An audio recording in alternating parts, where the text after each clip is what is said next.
Ladies and gentlemen, welcome to the first qualifier to the Speed Chess Championship 2023. I'm your host, Grandmaster Benjamin Bach, and today we will find out who will qualify to the Speed Chess Championship. So, well, actually not today. Today is the Swiss portion of the event.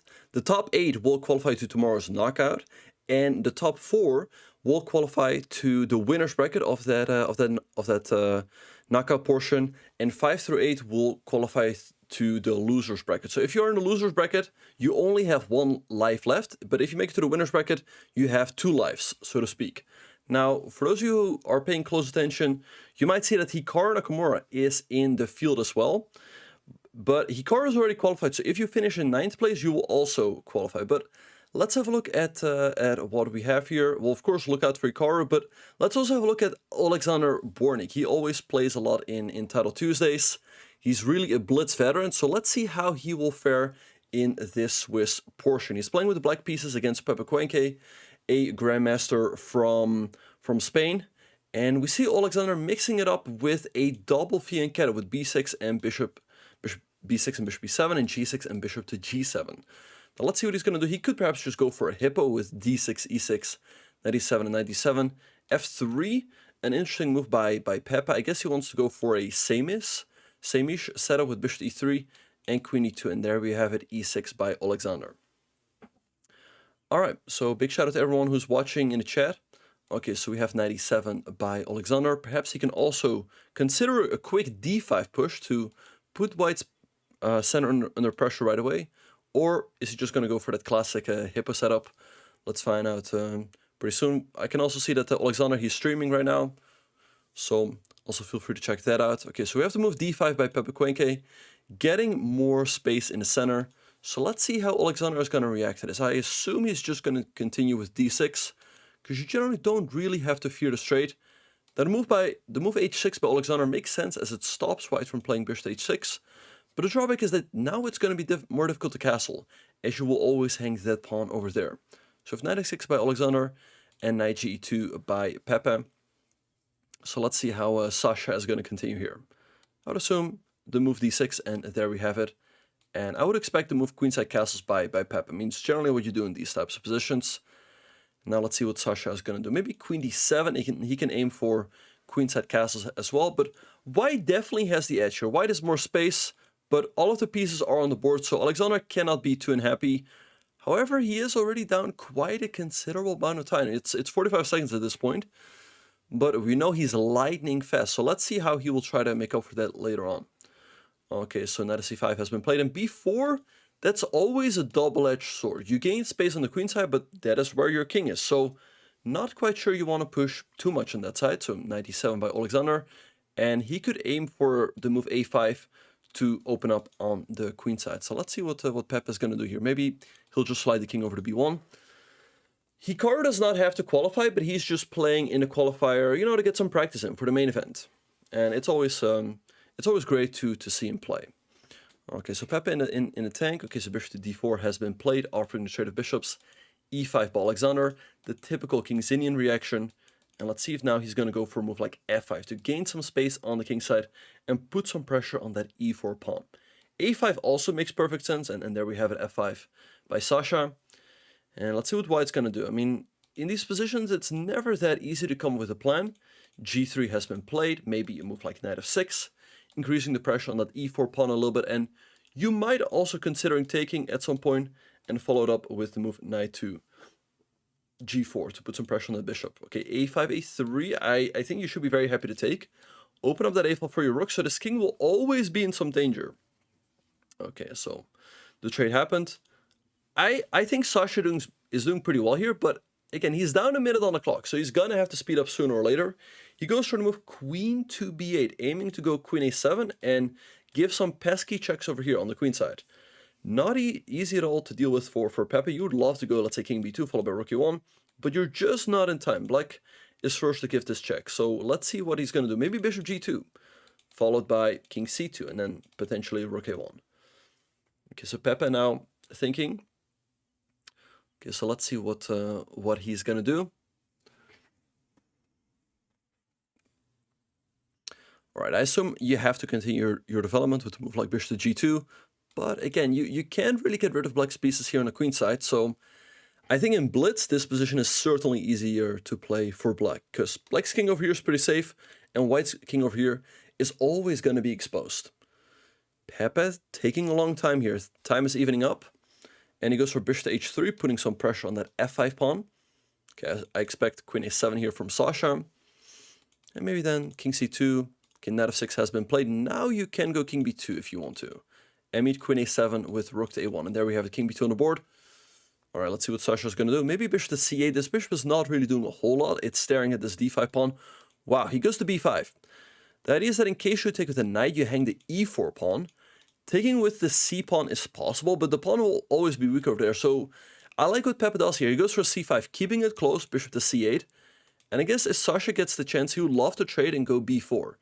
Now maybe he's got some ideas here, like taking here, or f4, attacking this bishop and this one at the same time. So Pepe drops back to g2. And we're approaching a time scramble here. f4 by Sasha. He wants that long diagonal to open up. So Pepe drops back. Queenside, kingside castles by Sasha. Now c6, and here we see the drawback of the move b5. b5 is always going to be a permanent weakness. So g4 by Pepe, trying to keep it close, but bishop takes g4 by Sasha. All right, so it takes, knight takes, the bishop is under attack, and you throw in f4, and there we have it. But maybe you can move the knight, so that f3 is no longer fork. Did Sasha miss that? Or go bishop g1, f3, and bishop h3, and white still is good compensation, but I think knight c1, and white will remain up a piece. Is Pepe going to see it? This could potentially be a big upset. Okay, 23 seconds, and he finds knight c1. Knight f6 played instantly by Sasha.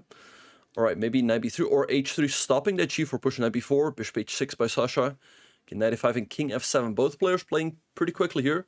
Bishop f3, rook g8. Sasha getting ready to play g4, but g4 runs into take. So I guess you have to go king g6. He's hanging this pawn though. Sasha is in trouble. Rook g1 by Pepe, maybe queen c8, targeting this pawn over here. Goes queen e8, okay, maybe you just take. King c2 played, also looks fine. King h7, he really wants to get that g4 push in. Can he do it? Okay, rook c8 to defend the pawn. Knight c3, queen g6. Further preparing that push. Okay, there we go, we finally have it on the board. But for now, the g pawn is pinned to the queen on g6. So I guess he might have to move it first. It's 13 seconds for Pepe and 20 for Sasha. Okay, g3, you drop the bishop back. Looks pretty good still for Pepe. I guess b5, the pawn is under attack, and there we have it. Knight g6, bishop f3, the knight hops to h4.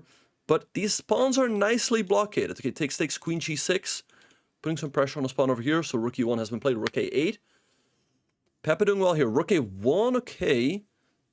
Take, and g2 by Sasha. He's pushing that pawn down the board. Okay, rook g1 to stop it. Very tense game here. A loss is not the end of the world yet for Sasha, but you don't really want to start off your tournament that way. So let's see what he's going to do. Rook g7, bishop e1, excellent move. Knight g4, trying to hop into e3, maybe knight d1 to stop that. Bishop d2, knight h2, queen h3, maybe f3, queen g3 played. Trade, okay. Knight f3. Okay, f3 played. Knight f2, okay. Knight g4, he wants to get rid of this knight so he can push this pawn through. Bishop e1, but bishop e3.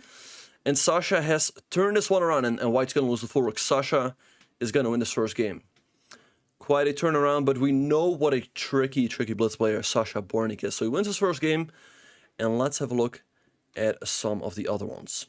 Okay, so like I said before, Hikaru is playing in this tournament as well, and he's won his first game. All right, so let's see. We also have Chess Panda, Yu Yang-yi, but this position is a fortress for black. A disappointing start for Yu Yang-yi, one of the top seeds in this field. But there's no way to win. If you go bishop f6, black just ignores it with king g8. And there's nothing you can do. If you go king f7, that'll be a stalemate. And yeah, so this one is going to be a draw. Nothing to do for white. Oh! Black blundered! It's over. Wow, black, did he pre-move there? He didn't pre-move, but he played a little bit too fast. He had all the time in the world. He could have just taken this bishop over here.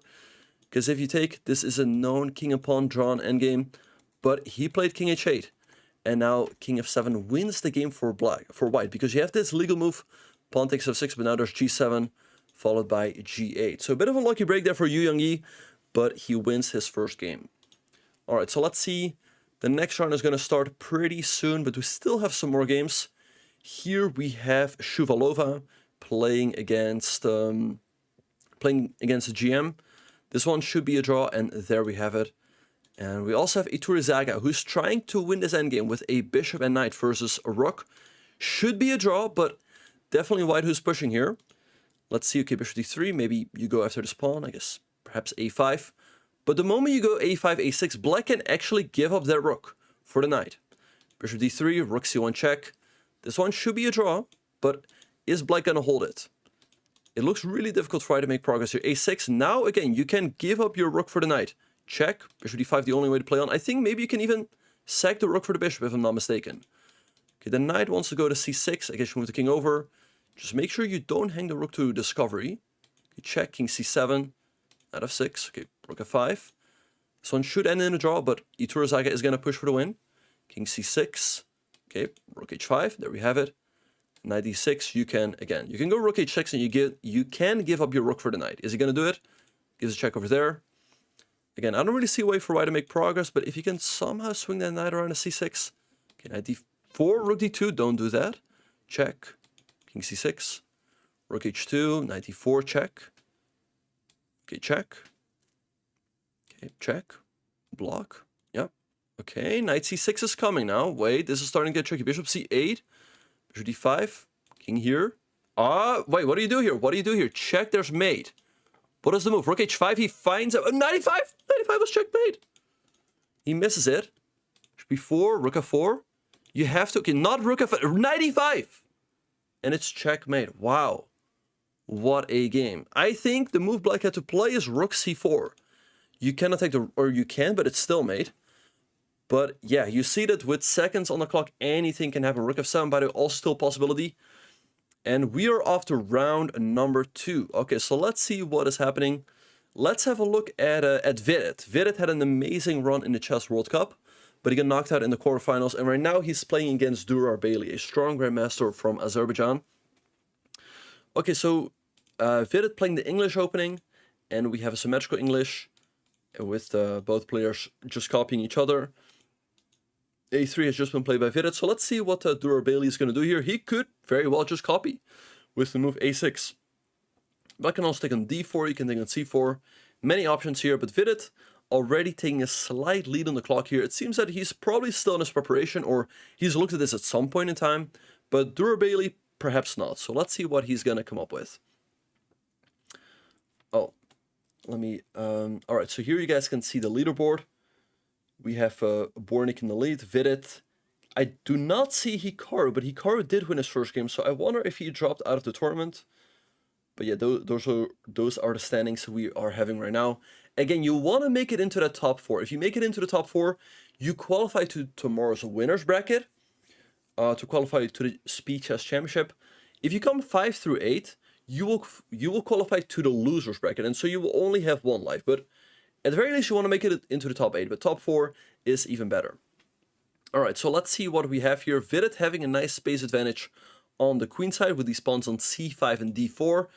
But can Durar Bailey break with something like knight takes d4 followed by e5, forking the knight and the bishop, taking advantage of the fact that he is already castled and white's king is still in the center. Let's see if he's gonna go for it. Alright, yeah. Let's have a look.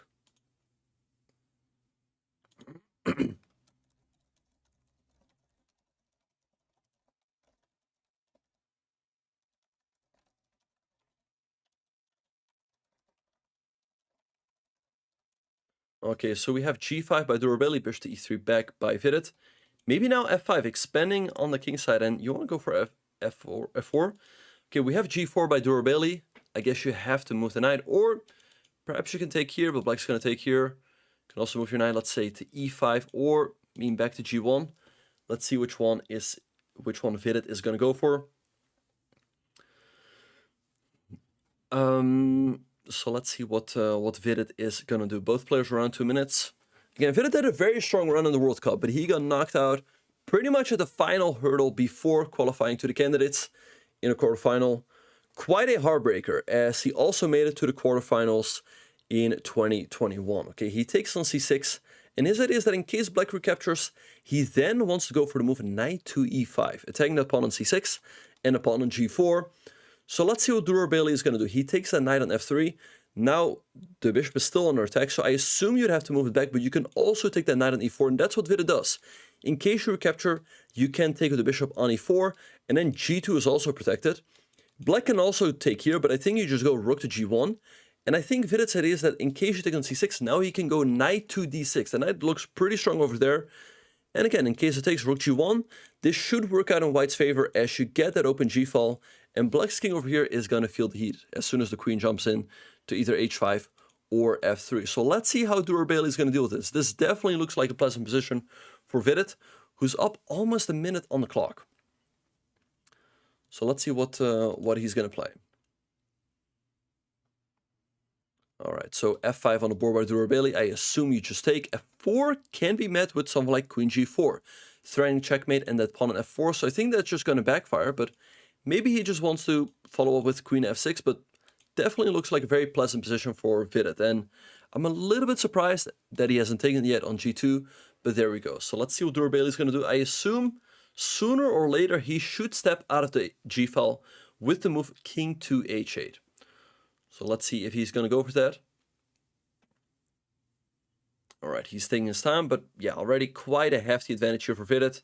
He's up a minute on the clock, so it looks really good for our good friend from India. Okay, so let's see what Durabeli is going to do. Queen h4 has just been played.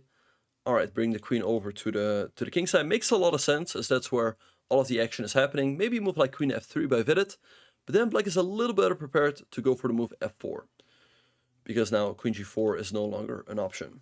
So let's see what Vidit is going to do. I think he should try to keep that edge on the clock. All right. He's taking his time here. Bishop to g5, attacking the queen. The queen has to go to h3, only move. And there we have it. Rook g3, sacking the pawn on h2. Queen f3, Vidit brings the queen in.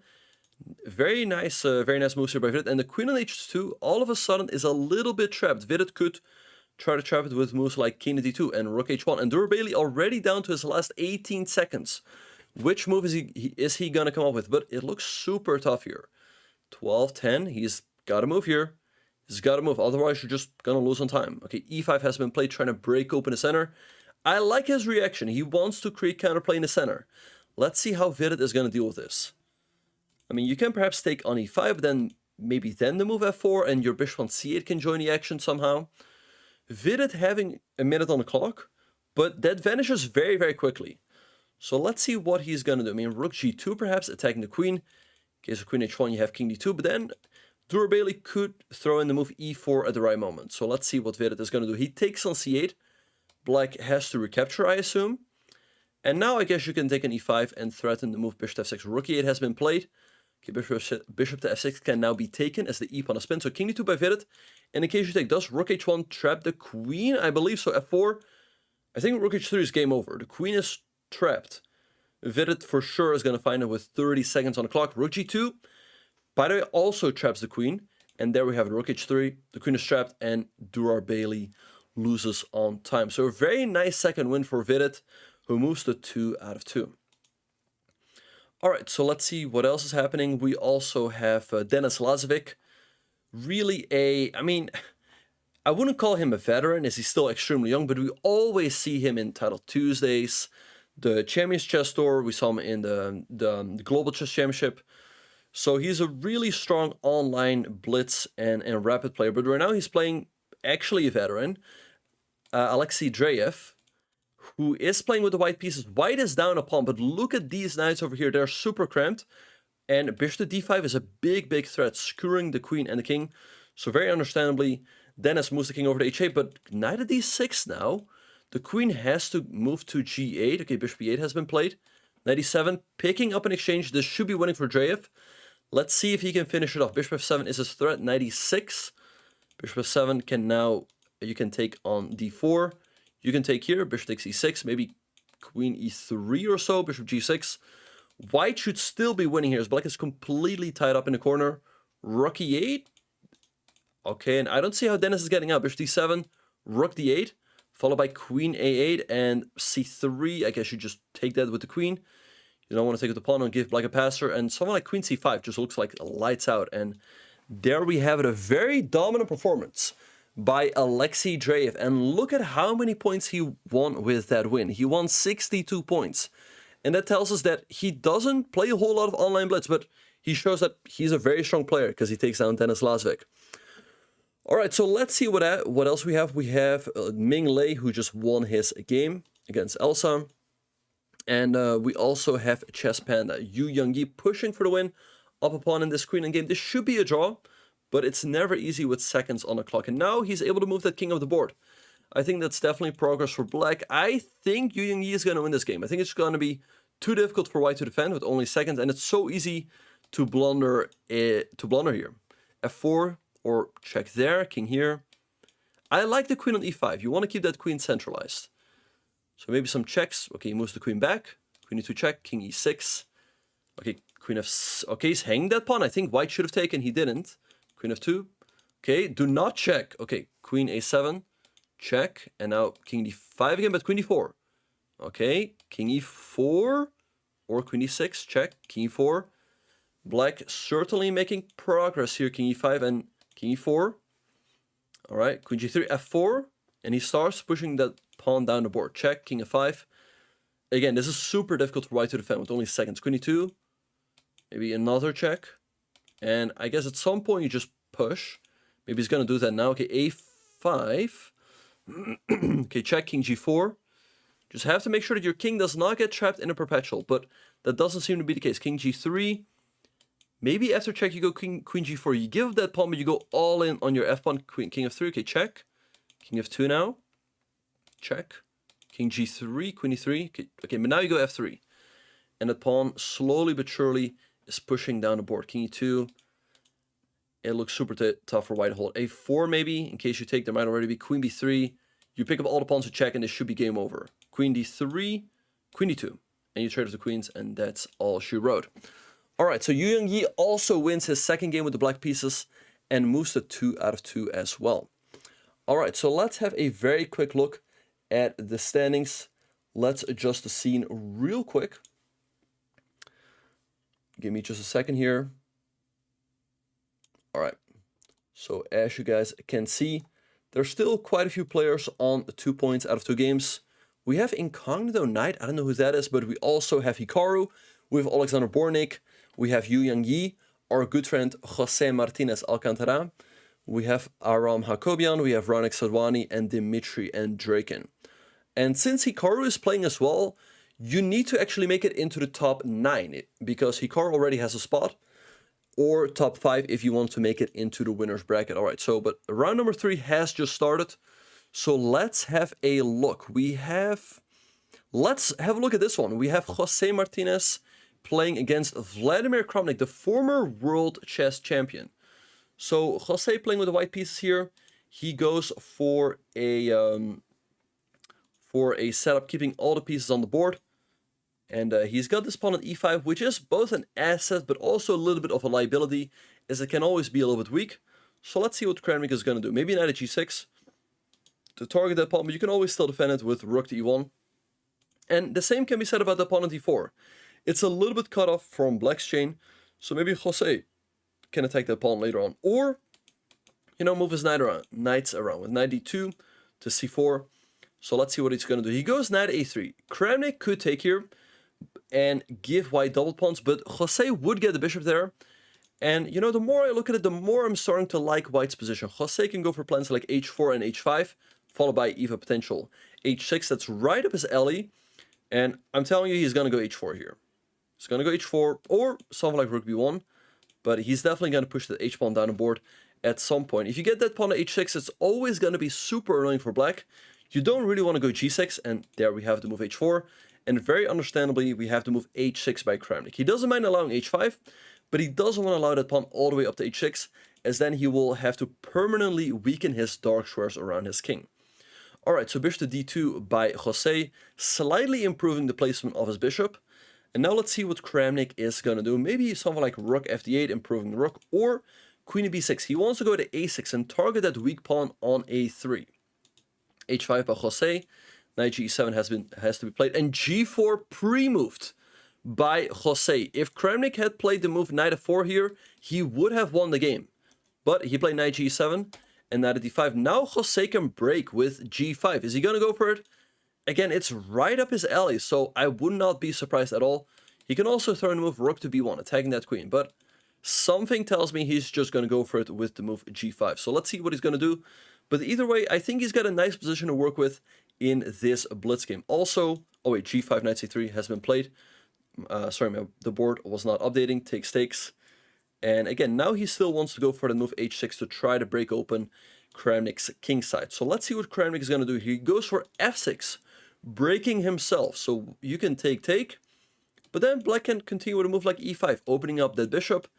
And all of a sudden, white's pieces look a little bit clumsy here on the king side. So let's see what Jose is going to do. Maybe he will just drop the bishop back. We've got a very exciting game here on our hands. Bishop to h4 has just been played. Maybe Kramnik will take the opportunity to take and trade off some pieces. Okay, we have to trade on e5. But look at the clock. Jose up 40 seconds. And we know what a tricky player he is. So let's see if he can use that time advantage to his advantage. Alright, so rook to c5 and rook to e1. Let's see what Kramnik is going to do. He trades off one pair of rooks and goes queen to d6, attacking that rook. I guess queen to e1, keeping that rook over here. And Jose certainly has some attacking potential. If you take, I mean, there might be moves like rook takes e6, h6 is there. So very tricky stuff. Or maybe rook g5 followed by queen to e5. So let's see what is going to happen. Alright, and there we have it. Queen takes a3 on the board by Kramnik. Maybe rook g5. And Jose will go for the attack. Alright, he's got almost a minute advantage on the clock, but he's down a pawn. That being said, black's queen is a little bit away from the action on the king side. Move like h6 also makes sense to open up black's king a little bit and then sack. So let's see what is going to happen. And by the way, to remind everybody, there is a 1 second increment, so getting flagged can still happen, but it is a little bit more unlikely than in 3. Oh, okay, h6 has been played by Josman. So wondering in case black takes, does he want to sack over here? Kramnik takes on a2. Maybe now rook g5 by Jose. Attacking that pawn on g7. Black can still go rook f7, but maybe then queen e5. And how does black defend? I don't know. I mean, that queen is really far away from all of the action. So let's see if Jose is going to go rook to g5. Again, it's right up his alley, and there we go. Rook g5 on the board. I mean, rook takes g7, wins a pawn. It would also take the bishop, and black's king is getting ripped apart. Kramnik, with 35 seconds on his clock, seems to be in trouble here. Let's see what he's going to do. This looks tough. I mean, rook f7, queen e5. I don't see how you can defend. You have a check, but it doesn't really seem to do a whole lot. I think Jose got this one. 20 seconds for Kramnik. Knight to king h2. King h2 a little bit hasty, because there was also the move king f1, and you pick up the knight. But king h2, now there's rook f7 for Kramnik to defend. And all of a sudden it's tricky. Maybe, I don't know, bishop f3 can be taken. You can take the bishop, but I don't know, very tricky stuff here. Kramnik with 14 seconds on his clock. Jose's got a minute, so let's see what he's going to come up with. He can, of course, take here. But the game is far from over at this point. Well, I thought that after king f1, on the last move, Jose would have won the knight, and with that, he should have won the game. Alright, queen b4 by Jose. He wants to infiltrate with his queen this way, but this gives Kramnik the chance to go for queen a1, followed by queen g1. Knight f4 has been played by Kramnik. Maybe now you take, because you threaten to take, you're starting to go queen f8, which would lead to checkmate. Knight g6 only move to stop it. Maybe bishop e4, attacking the knight. You cannot take. Again, that will lead to checkmate in 1. But Kramnik, 7 seconds on his clock. Super tough. Queen d6 by Jose. Again, you cannot take because of checkmate. So maybe you have to bring the queen back. Queen a4, played with half a second on the clock. Bishop f6 by Jose, and Kramnik flags. It was just too much to handle. All the pressure on black's king and on the clock. And Jose moves to 3 out of 3, taking down the former world chess champion. Alright, so let's see. Let's have a look at Aram Hakobian. He recently won a Title Tuesday, so let's see if he can work his magic in this Speed Chess Championship qualifier as well. He's up a pawn in this game, but white could have regained it with knight takes c7. Wait, now knight c4. Oh, knight f6. Knight f6, and you hang the rook. And with that, the game, it's over. A very unfortunate loss for Aram. He was up a pawn, but all of a sudden, things went wrong. Alright, so Arash moves to 3 out of 3 as well. And let's have a look. I was going to say Hikaru, but he just finished his game. Let's have a look at Bogdan Dejic against Alexander Donchenko. Donchenko has really pushed up the ranks in classical chess. He's getting close to 2700, and he takes down the 2700 player Bogdan Dejic with the black pieces. Let's have a look at Demchenko against Wonderful Time. Wonderful Time, known to a lot of us in here. He's a very famous blitz player and a bull player as well. But Demchenko, down to his last couple of seconds, take an f3. Looks pretty good for Wonderful Time, who's up a couple pawns. White's now in a pin, 95. Perhaps knight g4. Okay, gives up that pawn. Wait, is there a win for black? Okay, 96. Wait, he's letting this one slip. He's letting this one slip. White can now take the pawn. Wonderful Time was winning, but it seems to be headed for a draw now. 93 check. Maybe you take the pawn, king c8, rook f7. Okay, d4, rook f6. You might also risk losing here. Although, I assume you should always be able to make a draw here. Okay, he gives up the pawn, knight takes g3. Black would be up on, but he goes knight e3, rook b5, king c6. I would still pick to be black here. You're a little bit more active with your rook and your knight. And your king, by the way. King f3, threatening checkmate on 1. Okay, take the pawn perhaps, 94. Played with 0.8 seconds, check. Again, with that 1 second increment, there's always the possibility that one of the players will flag. Check. So let's see if one of them will. Rook to c2, king e4, knight f2, only move. Gotta move, gotta move. The king f3, rook f8. It's still a draw, 94.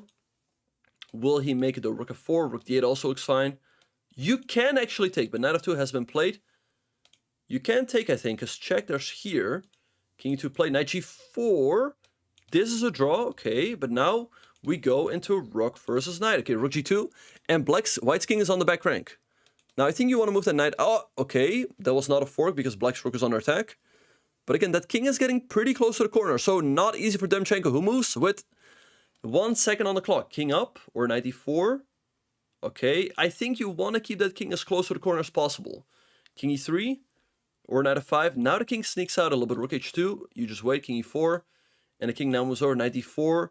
This is certainly not easy with just a couple seconds on the clock, but as long as you keep your rook at the other side of the board, you can never hang it to a fork. And black cannot make progress here. Okay, king moves to b4, knight b5. But Ming Lei, he's going to try. Okay, king up, or knight e4. Okay, move the rook away. Okay, king up. Or maybe knight back. Okay, Ming Lei also built up a nice lead on the clock. Let's see if he can put that to work here. Again, objectively, this is a draw, but it's never easy with just a couple seconds on the clock. Knight c5, rook d8. Okay, now he's going to try to put his knight over here. And maybe switch the rook over. Okay, rook d1. Maybe knight d4, check. King e3 or king g3. Again, the only thing you want to be careful of is that you do not hang your rook to a fork. Okay, check. Or there, check. King there. The king cannot step up. But this is already a little bit trickier, as it's more intuitive to hold when your king is on the back rank and your rook is on this side. If your rook is here, it's not as intuitive. Okay, check. King here, you can still give check. Knight d3 has been played. King f4, king here, check. Okay, you can block and now you just wait. Or king there. Ming Lei is trying his best, but is he going to win? I don't know. But white keeps moving with just a couple seconds on his clock. G7, I think you just wait. Maybe king up now. Okay, king e3, check, block. You just wait, or there, king... Oh, and they just hit the 50 move roll. Ming Lei tried, but with a strong defense, Anton Demchenko holds this game to a draw. All right, so round number 4 has already lifted off, but let's have a very quick look at the standings. We see that a pack of 12 players is still on a perfect score. So let's see what's going to happen in round number 4.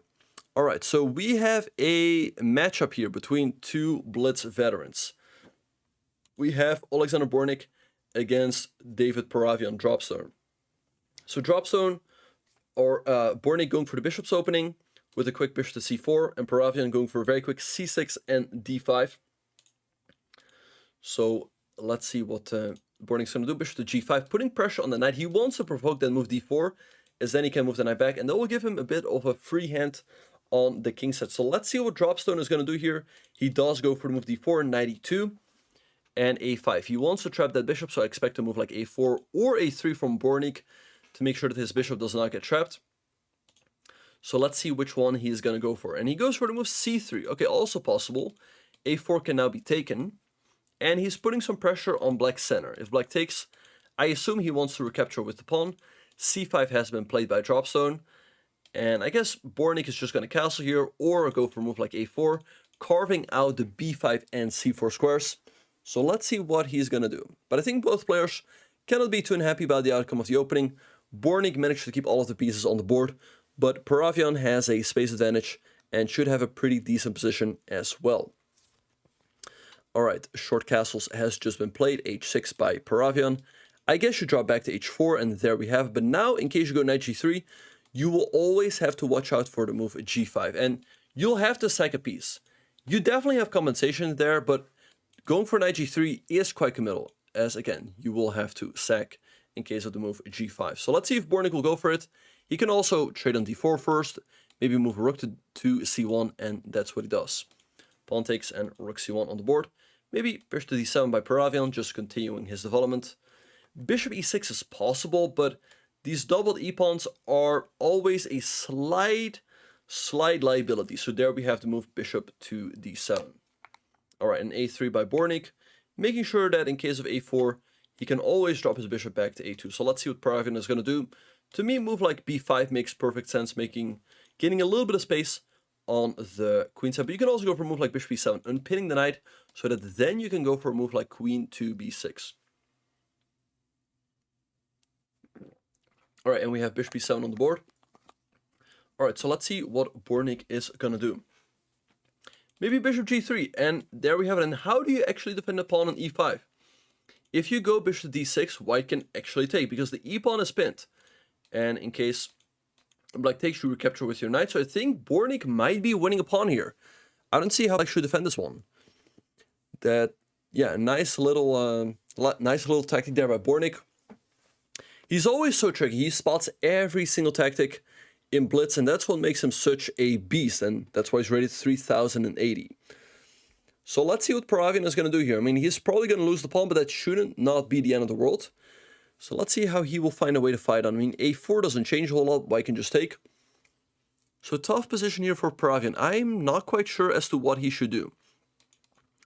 Maybe bishop d6, give up a pawn, and then queen b6, but I guess the knight moves back. So let's see what he's going to do. And now he's also falling behind on the clock. He's got 1 minute and 10 seconds on his clock. Well, Bornik still has 1:48, and bishop d6 has just been played. Bornik can now take the pawn. I assume he will do so, and there we have it. Alright, and queen b6.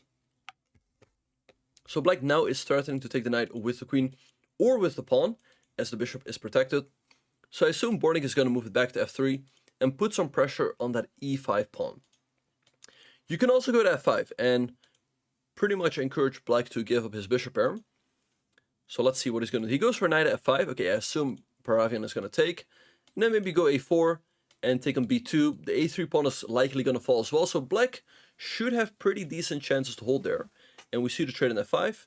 a4 on the board as well. Bornik probably is going to take that pawn.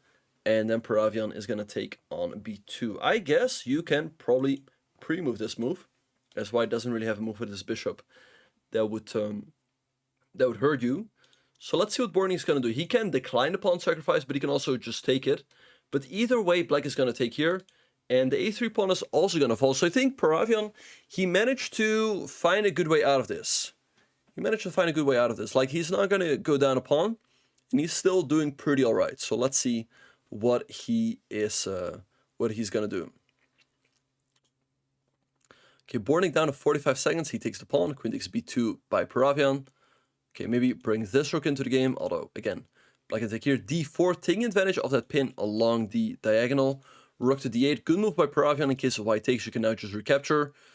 And again, it's starting to look pretty even. But let's see what Bornik is going to do. Maybe something like bishop to b3. In case you take, you can trade and go rook to c7. Black can perhaps take here, But again, he still has that bishop pair to work with, but he falls below 20 seconds. Not a big deal for Bornik, but hey, everyone makes mistakes when they're low on time. 12, he's got to move here. He takes an e5, okay, bishop takes e5. Maybe he wants to go queen to b3 and simplify the game. Okay, trades on e5 and queen c2 pre-moved. All right, so he's keeping his extra pawn for now. Let's see what Paravian is going to do. Maybe move like queen to f4. Attack that bishop so you can get that pawn on a3. So let's see. Black should be doing all right here, but white might potentially get some pressure on that pawn on f7. So let's see how Bornik will try to do so. Thanks, by the way, to Chess Surf for the raid with 19. Welcome everyone to the channel.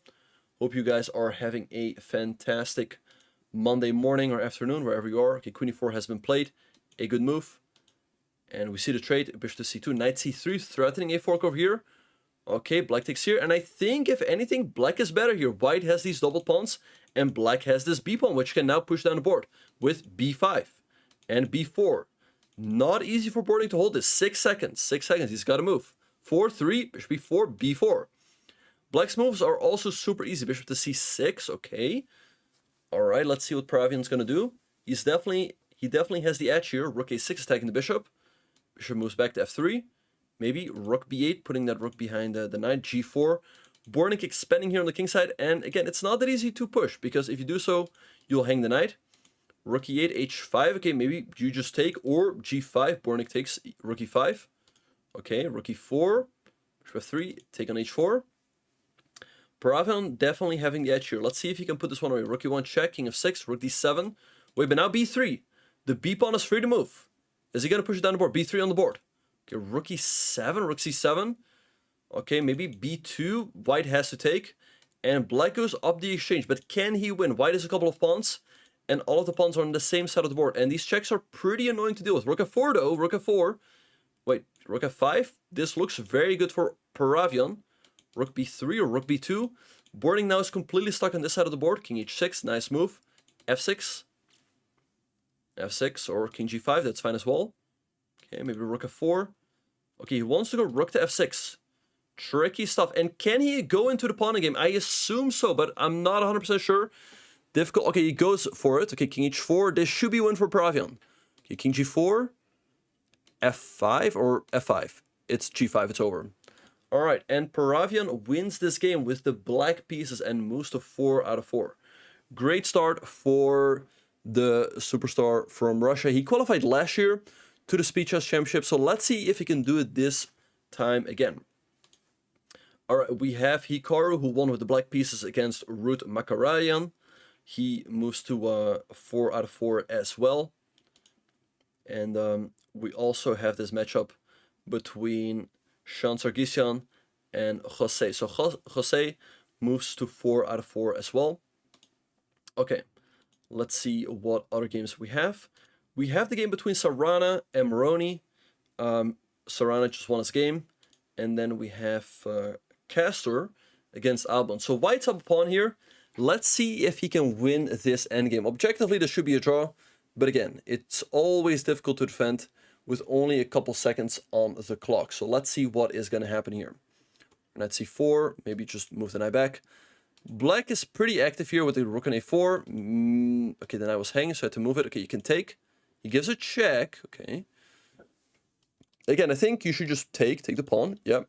Rook c6, tricky move. The knight has to move. Check, king a4. And black should be doing quite fine here. Rook c2, maybe c5, but that c pawn is going to push up the board. Bishop e5 perhaps, bishop e3. Okay, king e4. Rook c4, king d5 or king d3. King, okay, king e5. Move the bishop. White definitely the one pushing here with the further advanced pawn. But objectively, this should be a draw. Okay, king e4. Okay, move the bishop. Rook c2, okay, knight c3, also fine. Rook d3, okay, do not push. There are quite some forks here. Knight d5, oh, no! He walks into a lost king and pawn in game. Oh, all of a sudden, it's just completely lost for black. And it's just over. So Castor is going to win this game and move to 3 out of 4 points. And there we have it.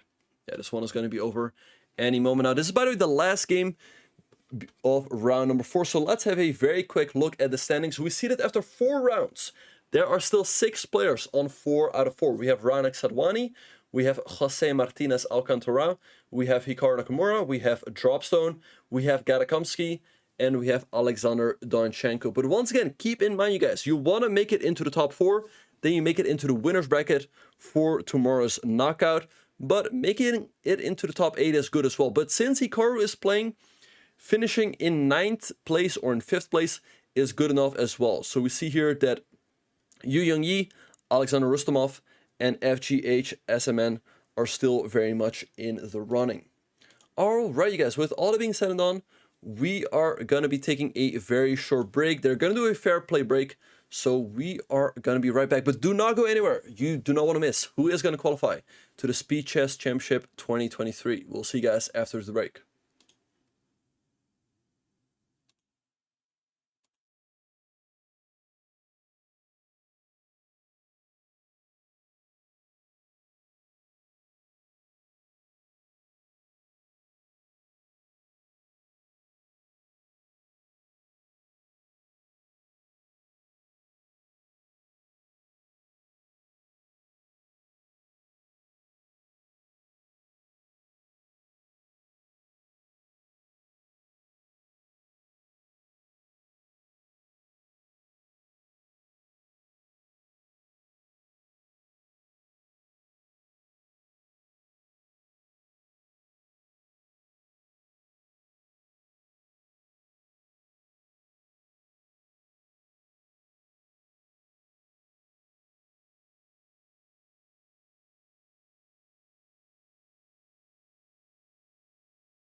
Welcome back, everyone, to the Speed Chess Championship Qualifier to the 2023 Championship.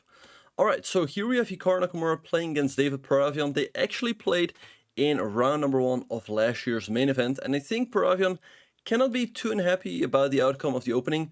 We have a bit of a reversed Grunfeld here, with Hikaru having the double fianchetto, and black has the center, white has some pressure against it, but I think Paravian should be doing perfectly fine here out of the opening. So let's see how Hikaru is gonna try to work his magic here. Okay, so castles by Paravian. Let's see what Hikaru is gonna do here. Maybe a move like knight c3, but it feels like black should be able to hold on to his center with moves like rook d8 or bishop e6. Now the question is, can Hikaru take? He just goes for e3, but I would think after something like bishop e6 followed by rook c8, black should be doing pretty fine here. Bishop g4 has just been played, attacking the queen. Queen e2, maybe rook ac8, and there we have it. And again, taking this pawn is always super risky as you run into this pin on the d-file. And I guess there are moves like bishop to f3. So let's see what Hikaru is going to do. Maybe move like rook ac1, but sooner or later I would think that Paravian is going to go for the move d4. And hey, why not right now? I mean, in case white takes, you can recapture with the bishop, and there we go, d4 is on the board. Okay, now bishop takes c3 is a big threat, so you're going to have to deal with that one way or another. Maybe queen e1 has to be played here by Hikaru. He goes knight b5. Okay, putting some pressure on the bishop. Maybe something like bishop c3. He's just looking to go queen c2, but Hikaru definitely under some pressure here right out of the gate. Okay, so Paravian takes on c1. I assume you take with the rook or with the queen to finally get out of the discovery. Now maybe bishop e6, and since that rook is away from f1, black can try to pressure that pawn on f2, maybe with moves like e4, e3. Let's see what Paravian is going to do here. I mean, to me, bishop e6 looks pretty natural. You want to keep the tension on the f2 pawn. Takes on b2, a timid decision in my humble opinion. Maybe now e4, followed by e3, or something like h6. But it feels like Hikaru, at least now he's no longer worse. So let's see what is going to happen. He goes a6. Okay, I assume the knight jumps back to c3 or to a3. From where he could go to a3, to c4. I actually like the one. He goes knight c3. Alright, and now maybe move like h6 or h5 by Paravian. He wants to go h4 and chip away at white's king side. So h3 by Hikaru, bishop f5, and rook e1, exerting some pressure on that pawn on e5. e4 by Paravian. I think still black should be doing perfectly fine here. I mean, both sides have a queen, a rook, a knight, and a bishop. Queen e2 played by Hikaru, putting some more pressure on this pawn. So let's see what Paravian is going to do here. Okay, again, maybe queen e6, but now perhaps white can take. So let's see what is going to happen. He goes queen e6, attacking this pawn over here. White can take, but that just simplifies the position. Hikaru could go for king to h2, but it feels like black should be doing fine regardless. So let's see what Hikaru is going to do. He always finds a way to keep the game going, and he does take an e4.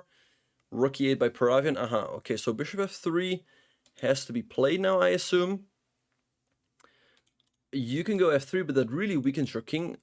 A lot. Bishop d3 is possible, but after queen takes h3, your bishop is a little bit further away from all of the action. So I guess you want to keep it close to the king and go bishop here. So let's see if he will decide on the move. And by the way, I just realized that bishop d3 might lose due to queen d7. You attack the queen, and if the queen moves over, you can take the rook. And if white recaptures, you take the bishop f3, queen takes h3. But now, after Hikaru moves the queen, I think he cannot be too unhappy, as he has that majority here on the queen side. h4, bishop to g2, queen g4. I guess you take, but you recapture. Again, you have the majority on the queen side that you can work with. The pawn on a6 can always be a little bit weak. But look at the clock. Paravian up 45 seconds, and Hikaru's king is a little bit exposed. So let's see if maybe black can get some chances. Let's see what Hikaru is going to do. Maybe queen a5 looked like a good move. He goes queen d2. Alright, so let's see what black is going to play here.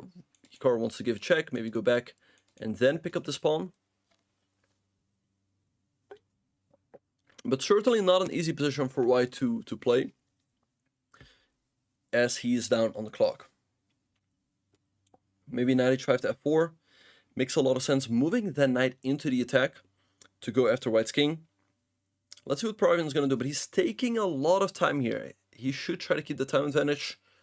So let's see what he is going to do. Queen g4 also makes perfect sense. He goes for g5. Wow. Expanding on the king side, but that also weakens his own king a little bit. And now queen d6, attacking the knight and the pawn. I don't know. Okay, maybe knight g4 or knight h5. I do not really like this move. It feels like this weakened the black king a little bit too much. Knight g4 has been played. You can no longer take, as it hangs the pawn on f2. But, you know, you can make a move like queen d4. Defending the pawn, centralizing the queen, keeping the tension on the knight. And then, you know, you can still slowly but surely expand. Queen d8 check has been played. I assume he wants to play queen d4 with a check. And there we go. But now, black can move his king up the board a little bit with king g6 or f6. And there we have it. And I assume Hikaru is going to go for a move like b4, fixing that pawn on a6. So black can no longer go here and put the pawn on a dark square. The pawn now is stuck on a light square. So Hikaru can always attack it with his bishop. Not with bishop f1, by the way. Wait, but now you can trade and go bishop e7. Wait. What is Paravian planning to do here? He's going to lose a pawn. And Hikaru is going to have two passers. So this looks very difficult for black to hold. So let's see what he's going to do. Alright, 26 seconds apiece. I guess, I mean, knight d3 just runs into a3. This looks tough for Paravian, who is now below 20 seconds. He gives up the pawn on a6, but moves his king closer to the queen side. Hikaru can now move up his own king, and that's what he does. He wants to go king h3 and try to eat the pawn on h4. King d5, king h3, not easy at all. Paravian down to 12 seconds. He goes king d5. Okay, a4, Hikaru pushing his pawns on the queen side. Knight g4, bishop e2 now, and the knight has to move again. Knight g4, although you have h3, a5 by Hikaru, h3 maybe, and h2, but actually white could take. h2 you can take, you can take as the bishop covers the h1 square. Alright, so nice win here by Hikaru. He wins his 5th game and moves to 5 out of 5. So let's see what's happening. We also have Jose against Alexander Donchenko. They recently fought out an epic game in Title 2 so that Jocelyn managed to win after like 219 moves. But perhaps Donchenko is getting his revenge here. He's up a knight here, and this d4 pawn also looks pretty weak. But you can never count out Jose. He's always going to come up with some tactics. But he's down a full knight here. Okay, queen e3. And Donchenko moving in his knights here. Queen b4, maybe queen c3, offering the trade of queens. Okay, queen f3 now. Okay, and there goes another knight. And black's king is perfectly safe over here. Jose down to his last second. I think Donchenko is going to win this game. Queen f3, and you can start a checkmating attack. He moves his king up the board. And Alexander Donchenko beats Jose with the black pieces and moves to 5 out of 5. Alright, so let's see what else we have. We also have the game between Bornik and Alexander Rustamov, but Bornik up 3 pawns is going to take this one and move to 4 out of 5. Alright, so d2, you hang the rook, but you get another queen, so it's all good. Okay, rook h2 maybe, or king f3. Everything is winning, obviously. And so Bornik wins and moves to 4 out of 5. Alright, let's see what else we have. We have this game. This game ended in a draw. Then we have... Alright. Okay, so I think we still have a couple more games, but let's have a very quick look at the standings. We see that there are still 3 players on 5 out of 5. We have Hikaru Nakamura, Gadakomsky, and Alexander Donchenko. Then the only player on 4.5 is Yu Young-yi, and then we have a big pack on players on 4 out of 5, including Ranek Sedwani, we have Jose, we have David Paravian, we have Andrejkin, and we have Alexander Injic. But let's have a look at this last game of round number 5, which ended in a draw as I just tuned in. Alright, so round number 6 is going to start any second now. I guess Hikaru is going to play either Gada or Donchenko, and Gada or Donchenko is going to play Yu Young-yi. Alright, so let's have a look. Let's have a look at Donchenko against Yu Young-yi. Okay, so Donchenko opens the game up with d4, knight f6 by Yu Young-yi, c4, e6. And Donchenko wants to go for his beloved Catalan opening. Alright, so bishop e7, one of the more solid lines by Yu Young-yi. And Donchenko goes knight to c3. Alright, so I also played this line recently. The idea is that in case black takes on c4, you want to go for knight e5, c6, and a5. And actually, this is the line that I faced, a3 by Donchenko. He gambits this pawn on c4, knight bd7. I wonder if he intended to play that, or if he mouse slipped and he wanted to play b3, because I don't really see the whole point of going pawn to a3. Okay, bishop a6 by Yu Yangyi, putting some pressure on this pawn over here. I guess maybe you have to defend the pawn with a move like knight to d2. That would also prepare the e4 push, and there we have it. Okay, so rook to c8. Maybe e4 now by Donchenko, expanding in the center, and there we go. So let's see what Yu Yangyi is going to do here. Maybe move like c5, breaking back. I mean, I guess if you take, white should be better. Yu Yangyi goes pawn to b5. So let's see what Donchenko is going to do here. You can go e5, the knight moves back. Maybe then c5, but black will always have that move b4. So let's see what white is going to do. I would think white should have a slight edge here. You can also take on d5, then take on b5 and go rook to e1. That also gives you a very slight advantage, and that's what Donchenko goes for. He takes on d5. Okay, you're probably going to have to recapture with the e-pawn. If you take on the c-pawn, you hang this. And if you take on c4, white can take here, and that should be really good for white. So, and there we have it. That's why you should just take on d5 with the e-pawn. Alright, I expect Donchenko to just take here on b5. It feels like, if anything, white has a very slight edge here. I think Yu Yangyi is just going to recapture, and you can also take on d5 right away, I just realized. So let's see if that is what Donchenko is going to go for. Black can also recapture with the bishop, but that gives up the bishop pair, but you do not lose the pawn. So let's see if that is what Yu Yangyi is going to go for. So again, I think if anything, Donchenko should have a very slight edge here. Okay, Yu Yangyi gambits the pawn, but it goes knight f6, attacking the bishop. But now Donchenko just moves it back. But can you go for b4, attacking the rook? The rook has to step over. You then take on a3, take everything, and you take on d4. That looks pretty reasonable. So let's see if Yu Yangyi will go for it. To me, that looks like the most logical continuation. And that one could easily fizzle out into a draw. And b4 has just been played, attacking the rook. So expect Donchenko to move the rook over. And then again, you can take on e3 and take on d4 at the end.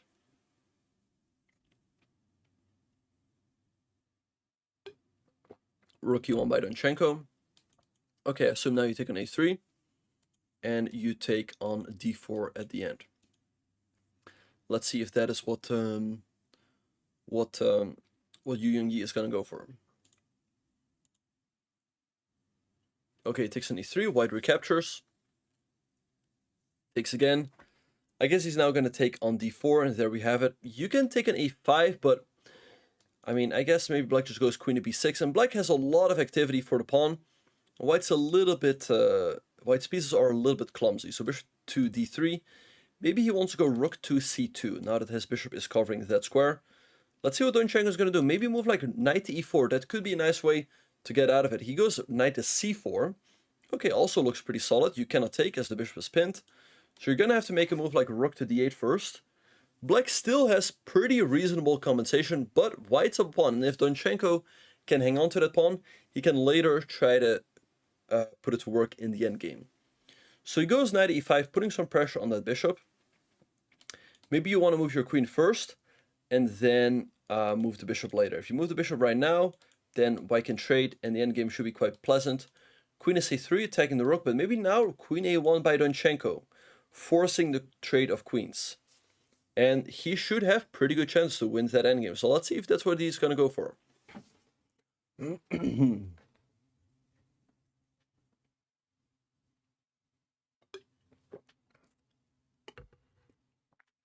And there we have it, queen a1 by Donchenko. Alright, I assume you have to take. You have to trade the queens. I guess white recaptures. Because you want to make sure, okay, he takes on b3, but wait, now knight c6? You attack the rook, and if the rook moves, you have knight e7, forking the queen and the rook. So knight c6 should win an exchange here for Donchenko. And I'm pretty sure that must be on his radar. He goes rook a3. Okay, taking the queen and the bishop. Queen c2 by Yu Yangyi. The only move to hold. You can still go... Can you go here now, though? Black can take. You have rook d1 at the end. You should still win the exchange.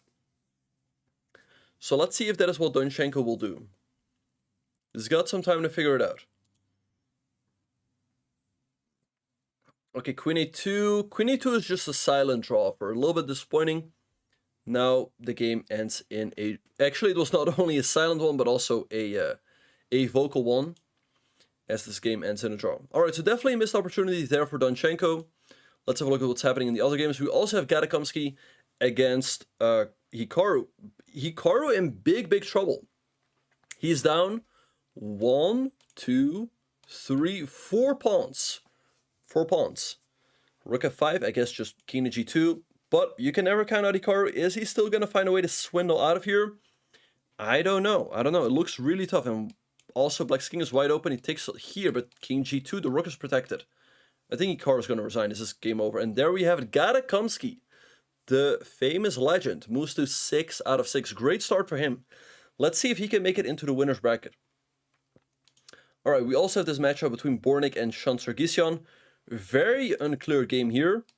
Really anything that can happen. Bornik up the exchange, but Black has a bunch of pawns, but he has his B pawn, which is super far advanced. Rook F1, wait, check. And Queen H6. Uh-oh. Big blunder there by Bornik. You have to take Queen H6. King G4, where's the window? Check. King G4.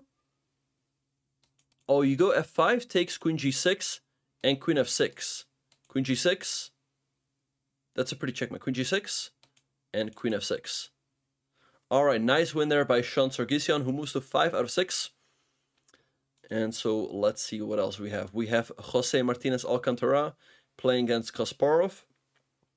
Jose down a bishop here, but he has a bunch of pawns and a very far advanced pawn on D2. His idea is to keep checking and pick up the pawn on A5. And if anything, it should certainly be Black here who's pushing for a win. Queen F3. Alright, but now White is getting coordinated. Queen E5, King G2, maybe just King G7, moving up the board. F5, or Queen E1. Let's see if Jose can work his magic here. F5, there we have it. Queen G3. And the H pawn drops. That's a very important pawn. And I assume Queen E1, Queen E1, Queen E1. Queen E1, I assume the endgame should be winning, but of course you can never be sure. But this looks like a nice start. Because you're not committed to trade. You can also improve your position with moves like King H6. Queen F3, maybe King G5, or give a check first. Okay, the evil bar keeps jumping up and down. I think it really likes the queen trade, but for a human that's not that easy because it's super committal. Queen G4, check. The king steps back here. Can Jose put this one away? He sets his pawn in motions. He sets his pawns in motion. King G5. King F4. Although that hangs this. Okay, check. Wait. This might be a draw now. Check. King up. Check. King down. King E5. Check. King F4. King G5. The game is still going, but this should be a draw. I don't see a good way for Jose to get out of these checks. Queen D8. Queen D6. Trade. Or take there. No, it's just a draw now. Check. Okay, King H4. King here. Queen F4, maybe just... Nope. Jose is going to keep pushing for the win. Wait, White had a win there. I have no idea what. Let me check real quick. What was the win? The win... Maybe here? I don't know. Okay, the game keeps going.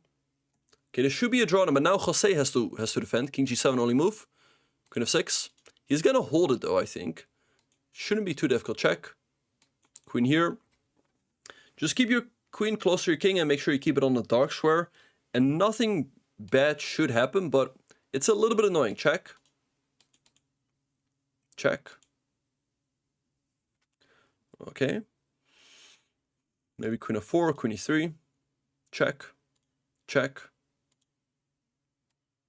Check. Maybe Queen E3. Yeah, there should be a draw. King G5. Check. Or check there. Check.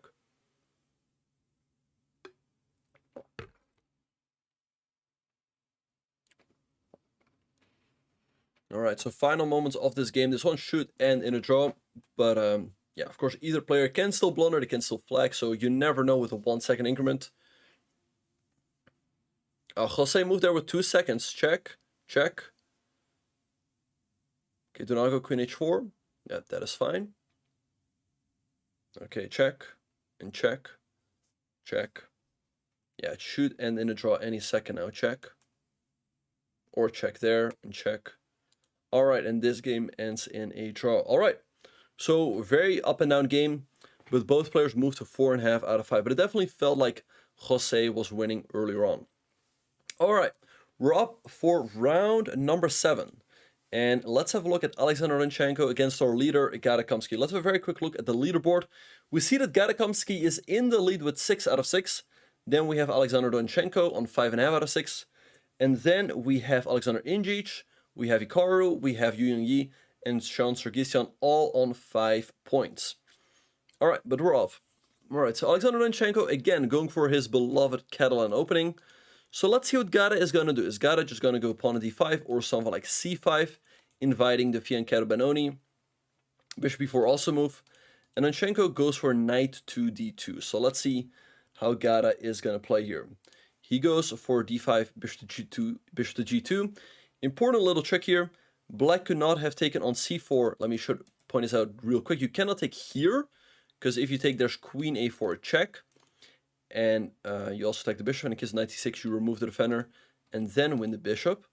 So Gada takes now, but this is a tricky line. Wait, did he already go wrong? If you recapture, there's knight g5.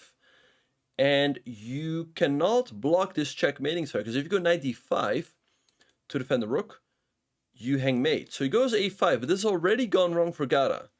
Let's see if Zinchenko can use this opening advantage and get a win here. But, you know, a5, a good move by Gada. In case white takes, you recapture, and then you defend the pawn on, and then you take the pawn on d4, which is not that easy to defend. So let's see what Zinchenko is going to do now. Now Gada wants to take on b5, because if you go knight g5 now, you can go rook to a6, as you created those squares by pushing the pawn off the board. So Zinchenko takes en passant. Gada recaptures, I guess you take. Maybe bishop takes to defend this pawn over here. But I would think after castles, white should have a slight edge.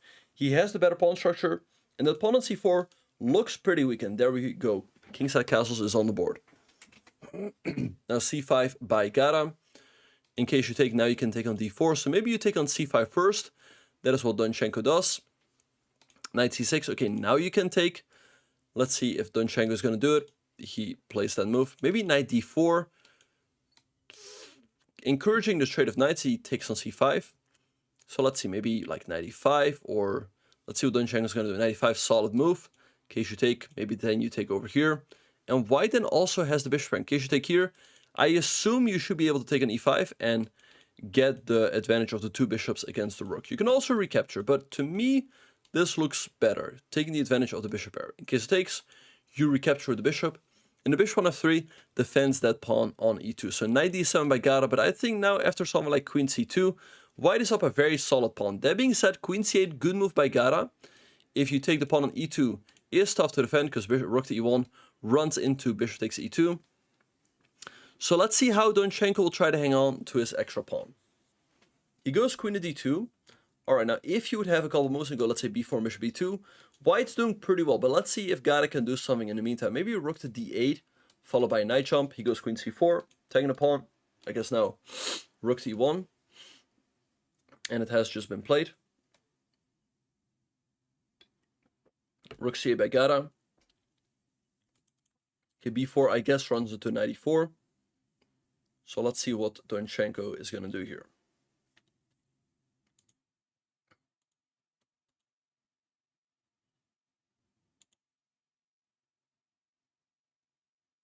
All right, queen f4 by Zinchenko. He wants to get the queens off the board.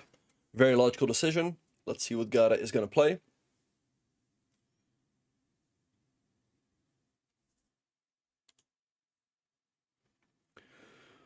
All right, I assume you perhaps want to keep the queens on. Maybe you move like queen here or queen there.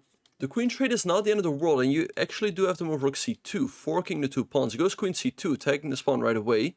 Knight e4 is possible, but you always have to reckon with the move e5. Well, I guess for now you can take and go like knight b4. But you can also move the queen. So let's see which one Gada is going to go for. Okay, queen c5. Again, e5 is a big threat. So let's see what Donchenko is going to do. Maybe move the queen e3 or move the knight. But I think Gada's doing quite okay here. Maybe you move like... Although h6 does give white the time to consolidate. Okay, so listening to the commentator before Donchenko listening to the commentator as well. Okay, again, if white can get in bishop e2, you know, I am starting to like his chances. Although there might be some knight e5 to c4 action. Let's see if he's going to go for it. Knight e5 on the board. All right, so he wants to go knight to c4.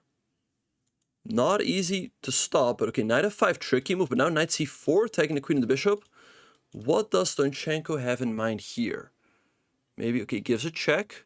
Oh, wait, you take the rook and attack the queen. Oh, wait, it's all of a sudden game over. Donchenko wins his game and takes over the lead. Wow. Let's have a look at Hikaru Nakamura against Injic. This looks like a nice position for Hikaru with the two bishops here on the diagonals. G6 has just been played. So let's see how Hikaru will try to put this one away. I guess he has to move the bishop. Or, I mean, I guess he can consider sacking it, but I don't really see a follow-up after, say, rook to e6. Although, wait, he's looking at this. Takes, takes. If you take, there's mate.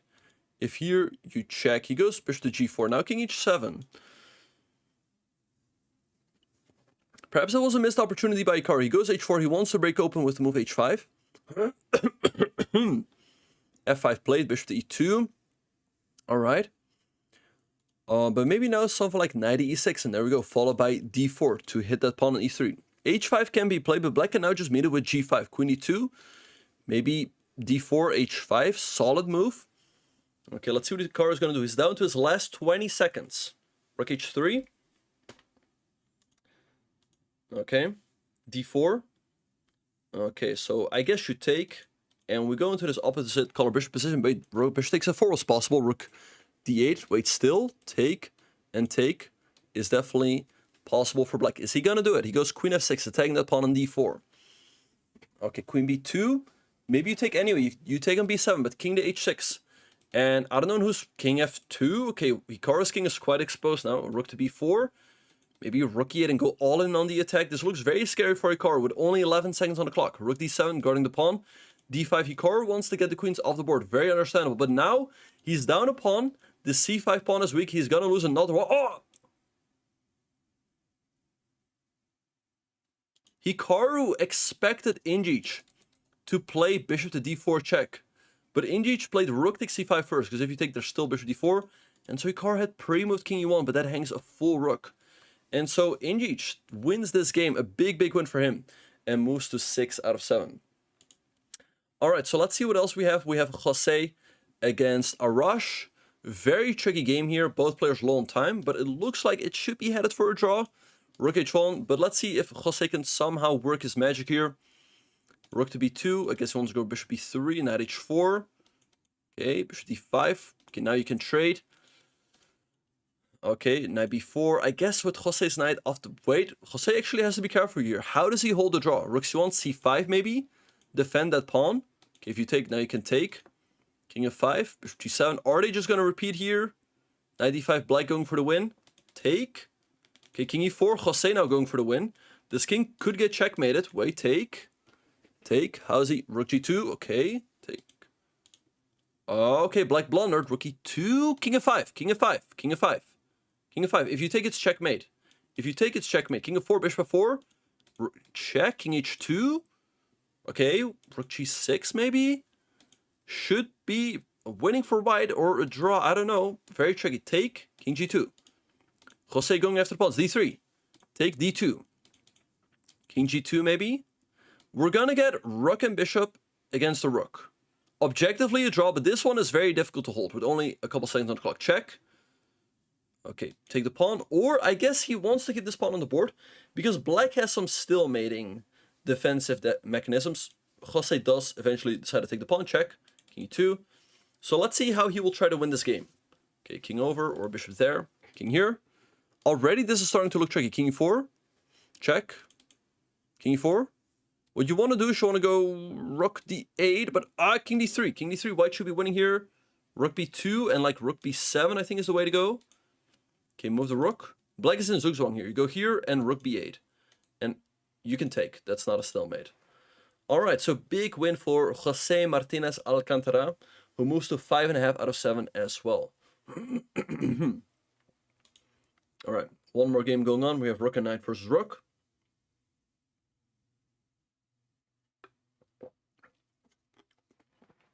Objectively, this is just a draw, so feel free to sip on your coffee or your tea as we are getting ready for the next game. But it's always a little bit difficult for white to hold. Okay, 1 second though, or he moved with 0.6. Wait, he's gonna flick! So close, but he gets a move off. Let's see. Very difficult though for white. I mean, you're still in that constant state of stress, as you always have to move with just a couple of seconds on the clock. Rook c2 now. Knight d2. Rasmus doing his best to make it tricky. Move the king. Okay, check maybe. King e5, king e3. Okay, it's very tricky with this rook over here. King e1 still holds. Maybe knight here, although you go here, knight d2, king here, knight back, king over, king d3, king d3, king d... Yeah, but now you can always... Okay, and the game ends in a draw. Wow, what a game. Alright, so both players moved to 5 out of 7. Not the end of the world, but they really would have liked to move closer to the leaders. So after 7 rounds, Donchenko is in the lead with 6.5 points. We have Ingic and Gadakomsky on 6. Then we have Big Pack on players on 5.5. Alright, so Donchenko is playing Ingic with the black pieces. Let's see what's going to happen. Donchenko playing the Nimzo and playing with a quick d5. Of course, following my course. So let's see, castles is the move here. But you can also take, what black generally wants to do is take on c4 quickly and go for b6, but he goes for knight bd7. So let's see what Ingic has in mind here. He goes bishop to g5, h6, bishop h4. Generally, you want to keep that pin. And Donchenko breaks with the move c5. White takes. And now I assume you recapture, or maybe you can throw in a move like g5 to take with the knight. He takes with the knight right away. Okay, now white can take and move the bishop, maybe here or all the way back. So let's see what Ingic is going to do. A very interesting opening concept here by Alexander Donchenko. Takes. Okay, bishop e7 is a move, bishop here as well. Let's see what's going to happen. In case of here, I guess rook e8, takes, maybe knight a4, taking the bishop and this pawn over here. So let's see how this one is going to proceed.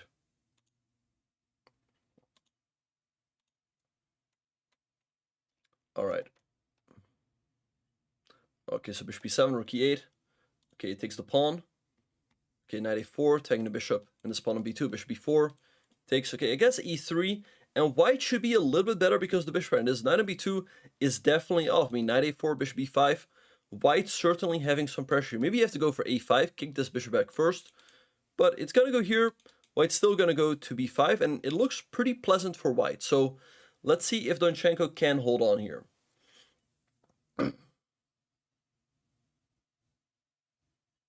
Knight a4, okay, bishop b5.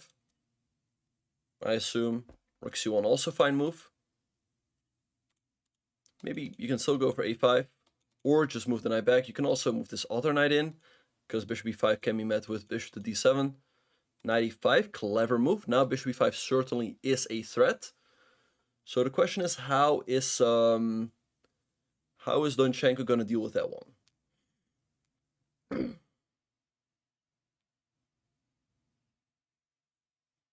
Okay, a6 has been played. Maybe now rook c7, although there might be some moves like knight d5. Ingic definitely having the edge here.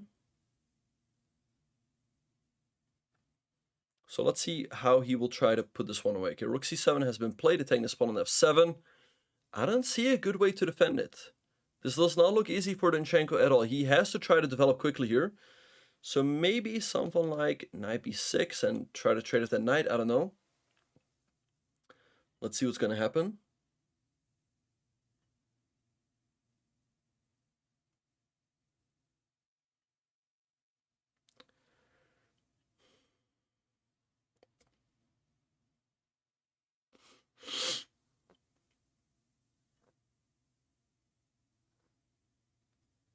Okay, Donchenko also falling behind on the clock now. He's down 30 seconds. And again, he's not in an easy position. It's not easy at all. Okay, goes knight b6. Alright, so if white takes on f7 with the rook, what is his idea? Maybe knight bd7. And if you take, you can take this rook over here. There might be knight b6 though. In case of rook b8, there's the bishop d6. And you can go here, but then you're really stuck. And after bishop c5, I think white's winning back the material anyway. So let's see what he's gonna do. This looks tough for Donchenko, but Injic now to move. Let's see if he's actually gonna take.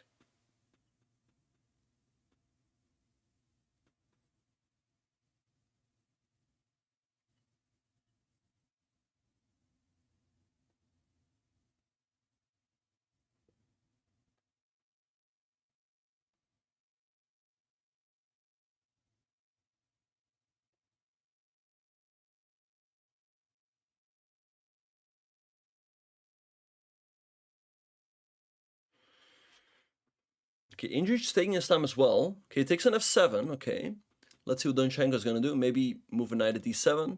Okay, there we go. Knight fd7 against takes. You take it the bishop. The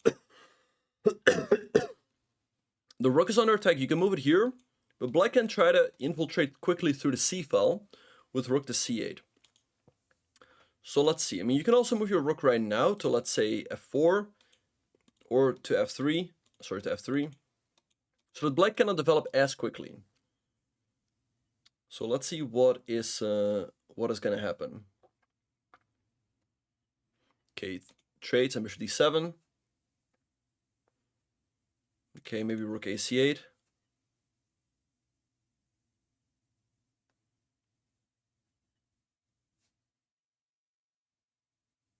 Okay, bishop b5. It seems like Donchenko managed to find his way out of here.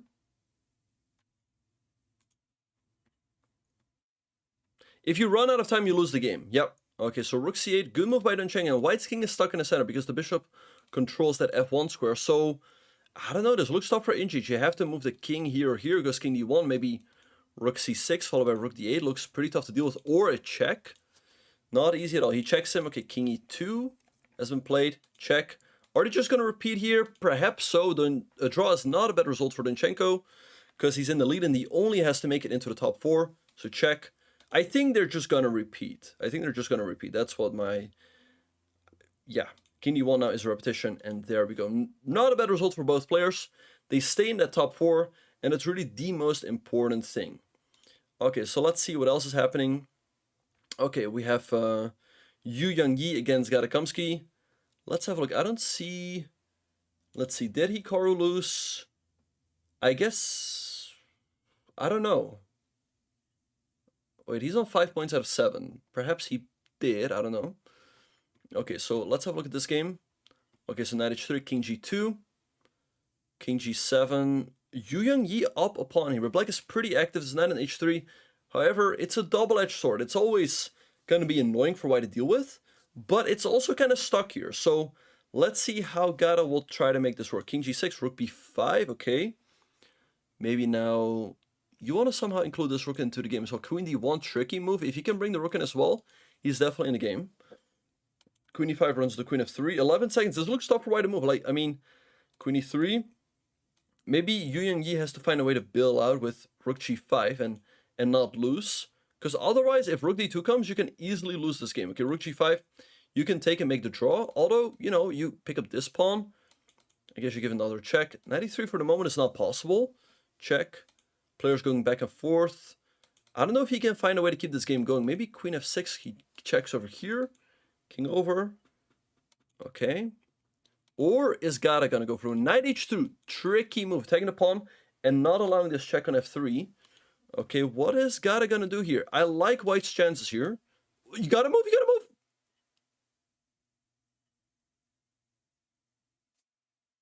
You have to move.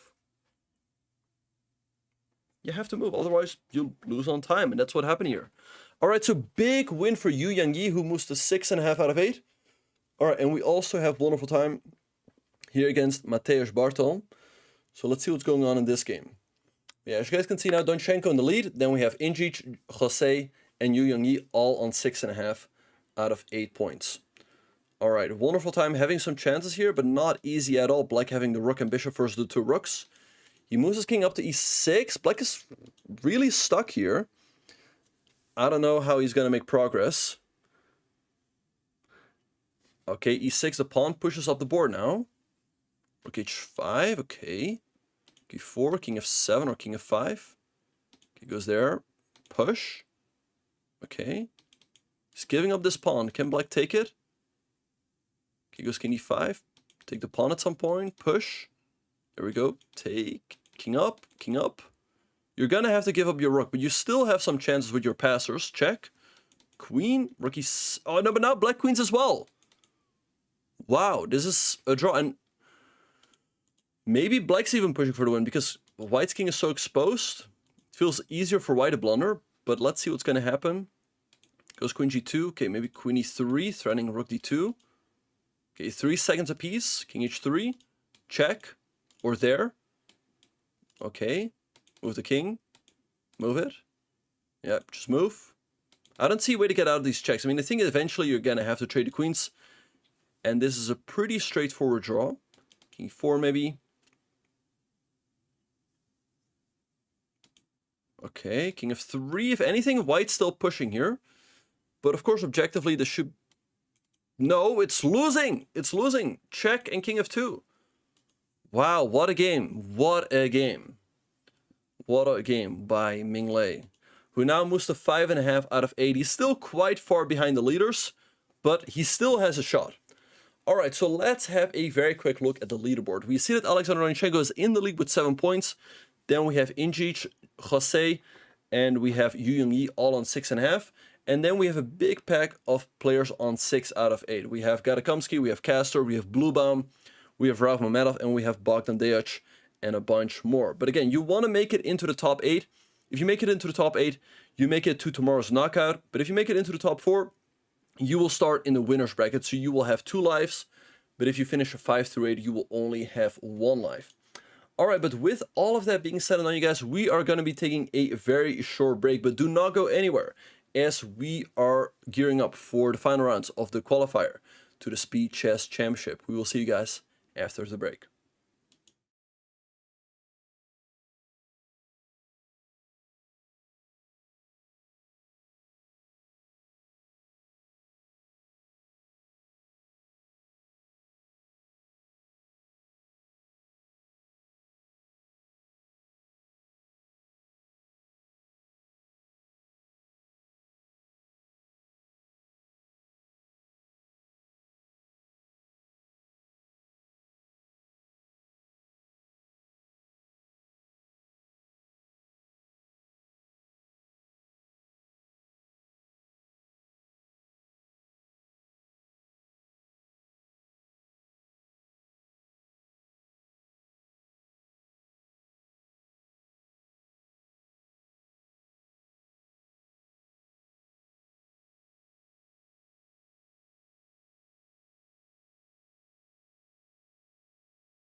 Hello everyone and welcome back to the first qualifier to the Speed Chess Championship 2023. I'm your host, Grandmaster Benjamin Bach, and we are off for round number 9. And Donchenko, our leader, is playing none other than Hikaru Nakamura with the black piece. Now Donchenko should be doing pretty fine here.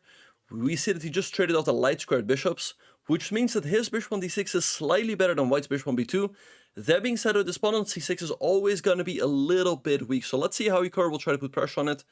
And he does that starting with the move rook to c1. We see c5 by Donchenko, and we see trade. I feel like both players cannot be too unhappy. Donchenko should be doing fine here, but Hikaru's got something to work with. These pawns on d5 and c5 will always need attention. That being said, this pawn on b3 also is a little bit soft. So that is why Donchenko goes for the move rook to b8.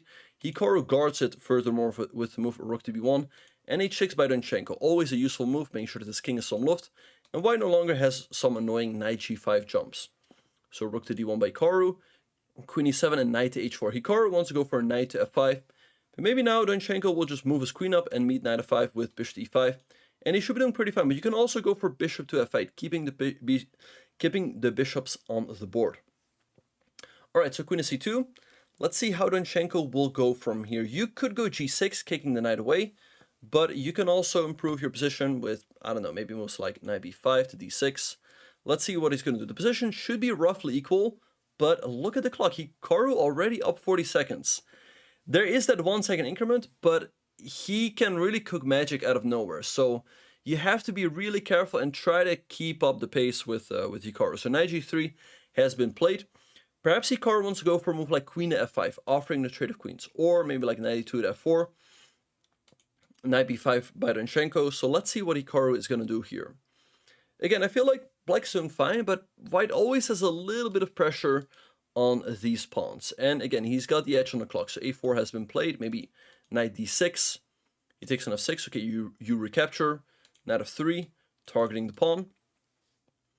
And it's not 100% clear how you go about defending that one. Maybe some stuff like c4 on, and that's on the board. If you take on d5, you can now take here. You could go b4, but black is going to keep that active c-pawn. And he also has moves like knight e4, threatening a fork on c3. And you take the b4 pawn. So not an easy task here for Hikaru. Perhaps he has to take. But it feels like after the trade, black should be doing fine. So okay, b4. Wait, knight e4. What does Hikaru have? Oh wait, knight e4 he can just take. I just realized. But it might still be a good move. Because after this trade, you will take the b4 pawn. And wait, knight c3, knight h5, is his idea. Interesting, okay, so knight c3 will be met with knight h5. You can go queen over, but then you can take the knight. You take here, but you should be doing okay. Queen c3 played by Donchenko. You definitely do not want to take, because you run into a fork. But maybe you just move the queen, and that's what Hikaru does. And I think slowly but surely he's starting to get the edge. Knight f6 by Donchenko defending this pawn. Looks a little bit passive. Knight d4. Now the queen is a little bit trapped. And this knight could be headed to c6. Attacking the rook. And actually, you know, I was saying this queen can be trapped. Because white has ideas like rook c1. And if the queen goes here, there is knight c6. So not easy at all for Donchenko to deal with this. He goes bishop c5. Maybe now knight c6. Looks tricky. Looks tricky. Let's see if Hikaru is going to go for it. Or start with a move like knight to e2. Also looks good. I guess you want to go queen a3, but it definitely feels like Hikaru has gotten the upper hand here. He starts with knight c6, rook b7, rook a1. Okay, he wants to go knight e2. Make sure that black cannot go here. Interesting stuff. So now let's see what Donchenko is going to do. It looks tough. It looks tough. a6. Okay, knight e2. I guess you want to go to b3, and he wants to undermine that b5 pawn. White can always take, but then you lose support of the c6 knight. So let's see what Hikaru is going to do. I mean, knight e2 looks like a good start. Maybe trade. Knight f5. Okay. Take. Maybe g6. Because e7 is currently covered. Other way, now you might have ideas like queen to a6. So maybe Donchenko was a little bit fast to trade there. He goes rook e8 to cover the square. Queen a6 perhaps. Or move your rook over first. Let's see what Hikaru is going to do. He's got half a minute advantage. He goes knight d4. Defending that pawn on b5. Okay, knight e4 by Donchenko. Alright. Let's see what's going to happen. Maybe queen a6, but I guess you can move your rook really anywhere. All right, Hikaru down to 43 seconds. Game should be roughly equal. Let's see. Okay, rook to b1, guarding the pawn furthermore, but okay, he's conceding the a file, queen e2. Maybe you move the queen now, bishop b6 also fine. You have stuff like queen g4, threatening checkmate. Actually, you might have to go g6 and give up that h6 pawn, but that's not really what you want to do. But you might have to, or wait, you can take on d4 perhaps. Take on d4. I guess I can still take the rook. Donchenko down to 12 seconds. Rook takes. So I guess what Hikaru is going to do. You can take with the knight, but then you no longer have this threat. He takes the rook. g6 or knight g5. Okay, h4, knight e6. You can take here, take on d5. I think it's all just going to fall apart. I think Hikaru is going to win this game because of the time situation. Rook a1. Maybe you trade once and then move the king over. Or you take right away. Let's see what he's going to do. Goes rook d1. Okay, that looks a little bit passive. Take queen c2. Okay, rook f1. You can push the pawn. Okay, maybe take king f8. b6. Queen b3. Okay. Take king f8. The knight goes back. c2 or take there. Queen h5 can be met with king g8. This knight on e6 is really holding everything together. Queen c4, queen c5. Okay, trade, rook c1. Knight a4, he's hanging on to the pawn, but there's no way to push it forward. And now Hikaru can bring his king in, and that's what he does with king e2. Knight b5 maybe. You have to go knight a4, king d3. c5, king c2, f3. Looking tough. Knight g3, you cannot take because of knight e2. But it feels like Hikaru should be able to round this pawn up slowly but surely. Donchenko, gotta move! f5 with 0.1 seconds. King d3, gotta move. Again with 0.1. Take. Or check. Check and take. And this time he does flag. Wow. He made 2 moves with 0.1 seconds on the clock. But at the end, Hikaru does win the game. Donchenko is still having a good tournament, but it's not easy now. Okay, so let's have a look. We also have Raunak Sadwani playing with the black pieces, and he has just won his game with bishop to d5. Okay, just take the bishop. Alright, so Raunak wins his game, moves to 6.5 out of 9. Let's have a very quick look at what this does to the standing. So now Jose is in the lead with Yu Yangyi, and we have Alexander Onenchenko on 7 points, Hikaru as well, but a lot of players here on 7 points, and then we have a big pack on players on 6.5. Alright, so still some games ongoing. We have Adam here against Kasparov. White should be winning here because you just push this pawn off the board, and black is completely stuck. Just take. And this game is about to be over. Just here, or queen b7, push. Everything is winning at this point. Okay, queen. As long as you don't blunder a knight fork, you're going to win this game. And I mean, just take here. I guess you just take here, trade everything off, or push. Everything is winning. Alright, so Adam wins his game and moves to 6 out of 9. Alright, so still one more game ongoing, which should be a win for black due to the c-pawn. Okay, maybe king d4. But yeah, now black should just win this one. Okay, maybe rook c4, picking up this pawn as well. He goes rook c7, just take. It's not a stalemate. If the kings would be reversed, it would be. But okay, now you just queen and the game is over. White is stalling out the tournament here by not clicking the resign button. But it's all good. Okay, just go for the ladder checkmate, check, check, and mate. Alright, and there we go. So Kulik moves to 6 points out of 9 as well. Alright, so round number 10 is going to start any moment now. Again, you want to make it into the top 4, but if you make it into the top 8, you also have a shot for tomorrow's knockout. Alright, so let's have a look. And let's have a look at the game between Jose and Yu Yangyi, our 2 leaders. So we have a Sicilian here. Jose, is he going to go for the Najdorf or the classical? Let's see what he's going to do. Then we have to move a6 and bishop e3 by Yu Yangyi. Okay, e6 has been played. Okay, now white has a lot of options. a3 played by Yu Yangyi. The idea is that b5 no longer threatens to go b4. And now he goes for the move g4. Bishop e7 by Jose, attacking the pawn. Maybe now bishop to g2, defending it. And there we go. Okay, knight fd7 by Jose, making sure that g5 no longer comes with a tempo. But white definitely has something to work with here, as he keeps expanding on the king side with the move h4. Maybe now knight c6 by Jose, bring that knight into the game. Let's see what is going to happen.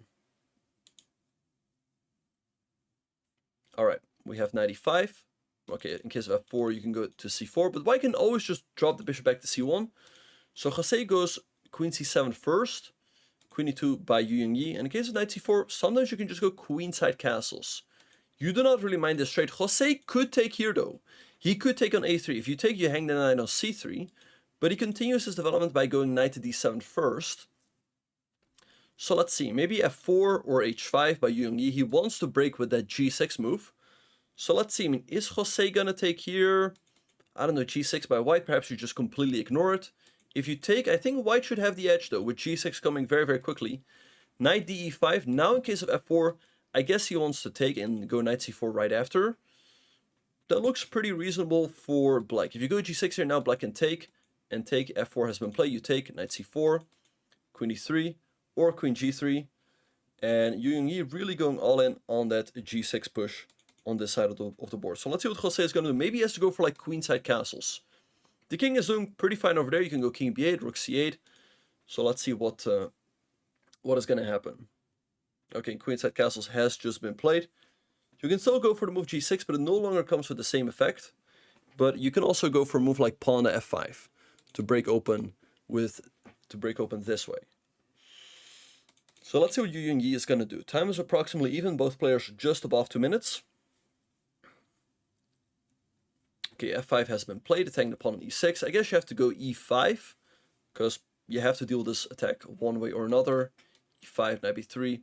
It definitely feels like white still has an edge, though. Knight can also jump back here, but it goes to b3. And now let's see what Jose is going to do. To me, king b8 followed by rook c8 makes a lot of sense. Or maybe develop with a move like bishop to e7. So let's see what he has in mind.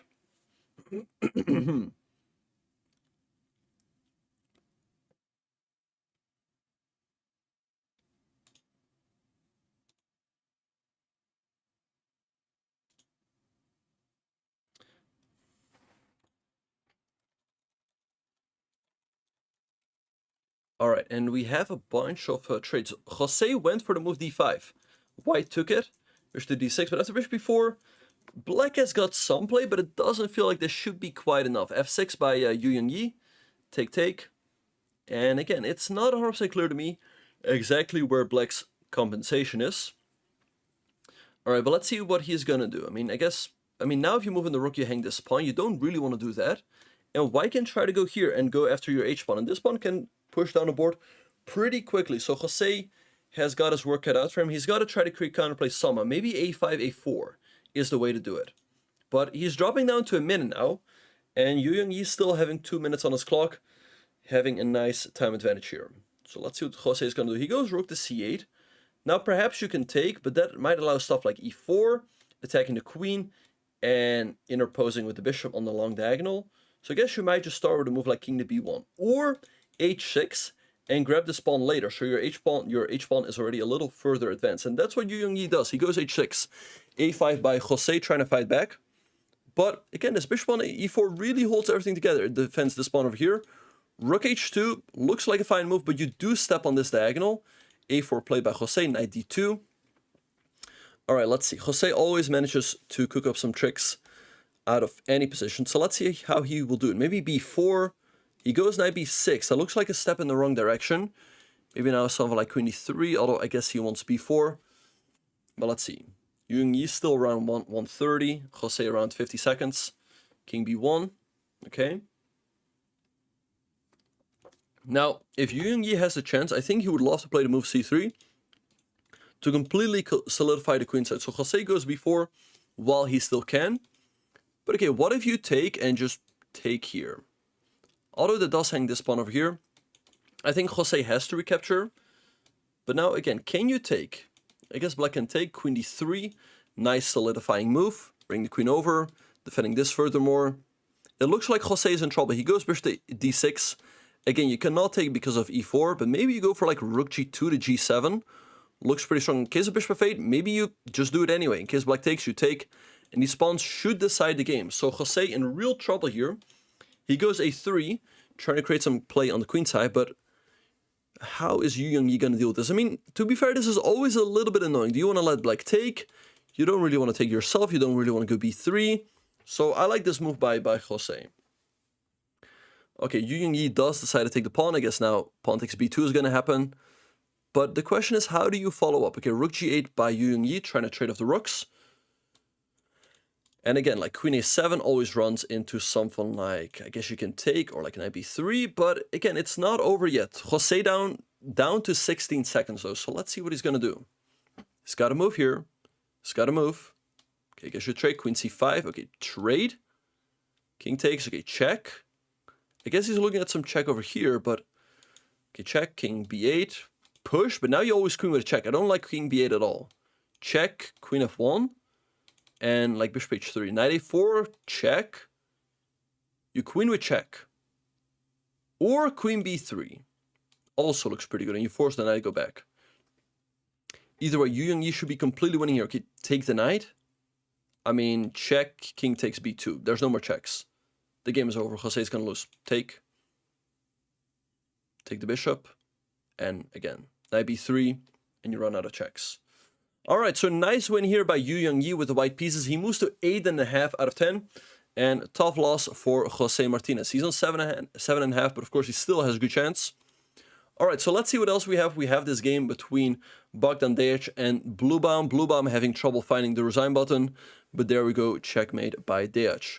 All right, so here we see Sarana against Injic. Injic having a good tournament, and he looks pretty good here against Sarana, who's down to his final 3 seconds. He's got these two passers. White has an extra pawn on the queen side, but he still doesn't have any passed pawns. So let's see how Injic will try to convert his advantage. King g5, as king moves up the board. At some point, you want to start pushing these pawns, though. Knight c4, okay, you just take. Rook d4, good move. Okay, maybe like bishop e6 or a check. Push. At some point, you want to push, and there he goes, a5. Push. Or there. Okay, rook behind, a4. Oh! What a find by Sarana. He forces the rook trade, and all of a sudden, his pawns are about to queen. Knight c4, this knight is headed to d6. The bishop, no, you just wait. f3. Ah, you queen with check. You queen with check. Wow, what a turnaround. What a turnaround. Injic had the time, he had a good position, but Sarana was just a little bit sharper in the time scramble and wins this game and moves to 7.5 out of 10. A big win for him. All right, so let's see. Here we have Raonic against Aram. Raonic is going to win this game because he has a rook and a king against the king. All right, so let's have a very quick look at the standings. So after 10 rounds, Yu Yongyi is in the lead with 8.5 points. Then we have 3 players on 8. We have Donchenko, we have Rauf Mamedov, and we have Bogdan Dejic. And then we have Jose, we have Andreikin, we have Castor, we have Gadakomsky, we have Michanik, and Raonic all on 7.5.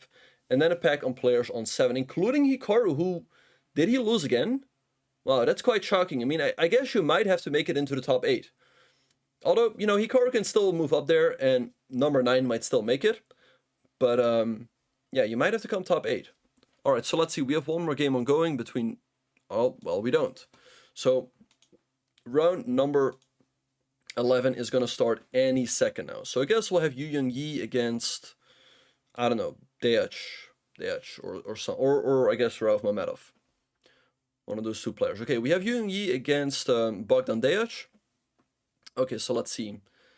I guess he's going to go for the Ruy Lopez. That's his favorite opening. So knight f6 by Dejic, the Berlin defense, d3 by Yu Yongyi, and he very often goes for this line by taking on c6 and knight bd2. But c3 also one of the main lines. So let's see what Dejic is going to do. I guess he's going to castle. And here black has some options. You can go d5. d6 is a move as well. Knight b2 to defend the e4 pawn is possible. Or taking on d5, which is what Yu Yongyi goes for. And queen to b3. Queen to b3. Well, Hikaru is already qualified. He's just playing for fun. Okay, queen to b3, offering the trade of queens. And a draw has been agreed. An understandable decision. Yu Yongyi is in the lead. He only needs to make it into the top 4. And with after this game, there are 3 more games to go, so the players can already start thinking about draws just to make it into that top 4. And Dejic, he's happy to make a draw with the black pieces against one of the best players in the field. All right, so let's have a look at Jose Martinez against Raonic Sadwani.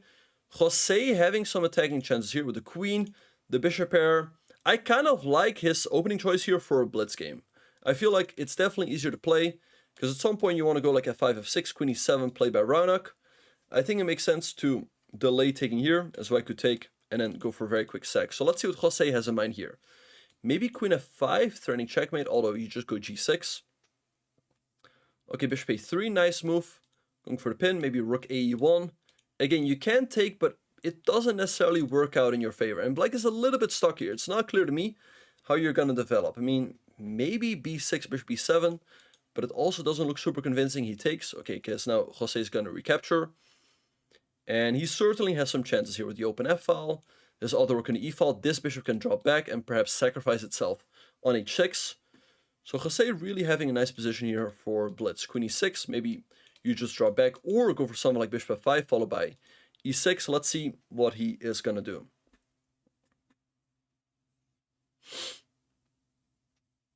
Alright, so Raunak in a tough position. I mean, he really has to try to complete his development somehow. Jose also having an edge on the clock. So yeah, let's see. Okay, so let's have a quick look at the leaderboard. It looks like Donchenko and Ralph also made a quick draw, so they moved to 8.5 out of 10, out of 11. All of those players are on good scores, but it's too early to draw out the tournament just yet. I assume that they will still need a win to solidify their place in the top 4, but I guess only for Chess Panda, he could probably draw out the tournament. I guess, what is it? 10.5 out of 14 should be enough. Yeah, 10.5 out of 14 generally is enough.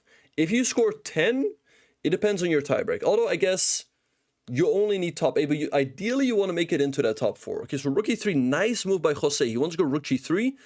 And look at this, he really has a lot of firepower on black's king. I think Jose is going to score a crushing win here. Wait, rook f6. And there we have it. If you take, it's check and mate. And Jose wins a crushing game with the white pieces and moves to 8.5 out of 11. That's where he wants to be. All right, so here we have Andreikin against Sorana. Both players on 7.5 out of 10. A win would be great here for either player. And Andreikin having a slight edge. He has got the slightly better pawn structure with the c pawn isolated. But will it be enough for a win? Let's have a look.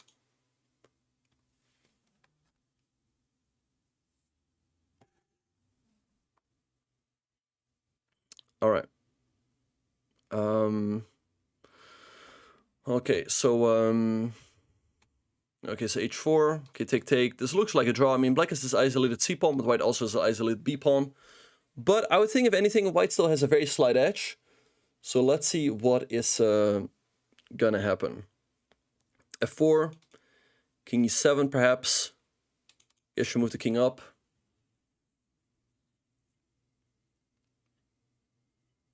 Okay, rook b8. This one should be headed for a draw, but f5 and Andreikin cooking up some chances here. I like what he's doing. Maybe he wants to go for f6 and create some checkmating ideas. You can go f6 yourself, but again, this king over here is always going to be a little bit stuck. So Andreikin definitely having the edge here. And he also has the edge on the clock. He has 1 minute and 50 seconds against 35 seconds for Sorana. Okay, I guess now f6 is going to be the move.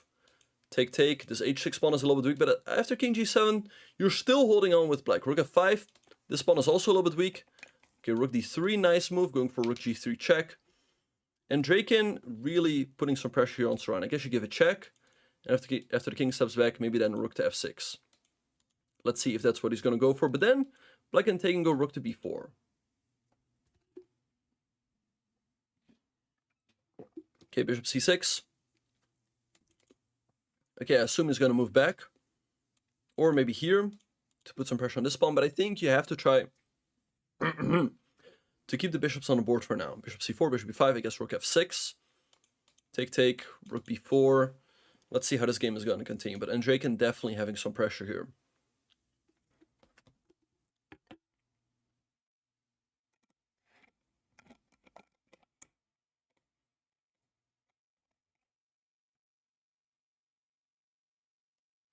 All right, so bishop b5 has been played. Let's see what he is going to do. It goes bishop b6. Okay, a little bit odd because it's not creating a threat. I guess you cannot trade with bishop d7. Maybe you can go c4 though and force the trade that way. Although after c4, you might have moves like here. So let's see, okay, rook b6 attacking the bishop. Yeah, now you have to move back anyway. I guess bishop d5, bishop c6. Now there's rook f6. Okay, rook d6 could move by Serrana, maybe rook f3. But you still have bishop to e8, so... And Draken has some pressure here, but it should still be maybe king h2. Slowly but surely move the king off the board, bishop c4. Objectively, this all should still be a draw. Rook d4 attacking the pawn. Maybe rook h5 is annoying. You have to go back. Let's see what he's going to do. To me, this looks logical. I guess you go here. King g7 runs into an annoying check over here. I guess king h2, just slowly move up the board. Goes rook f5, rook f6. Sorry, rook c6. Again, I would go here at some point. And there we have it. But now maybe king g7 or f6. Aha, take. Wow. He sacrifices a pawn. But if you take it after king g7, the rook is trapped. So, and Draken, he's still doing all right. He can sack the exchange, but he's going to have to. He has to sack the exchange. Bishop b5, I guess, is a way to not sack the exchange. And I guess this should all lead to a draw. Bishop g6, you take here. So you really just take on g6, take, and like king g7. And this one should be headed for a draw, because both players are just going to trade off all the pawns on the queen side.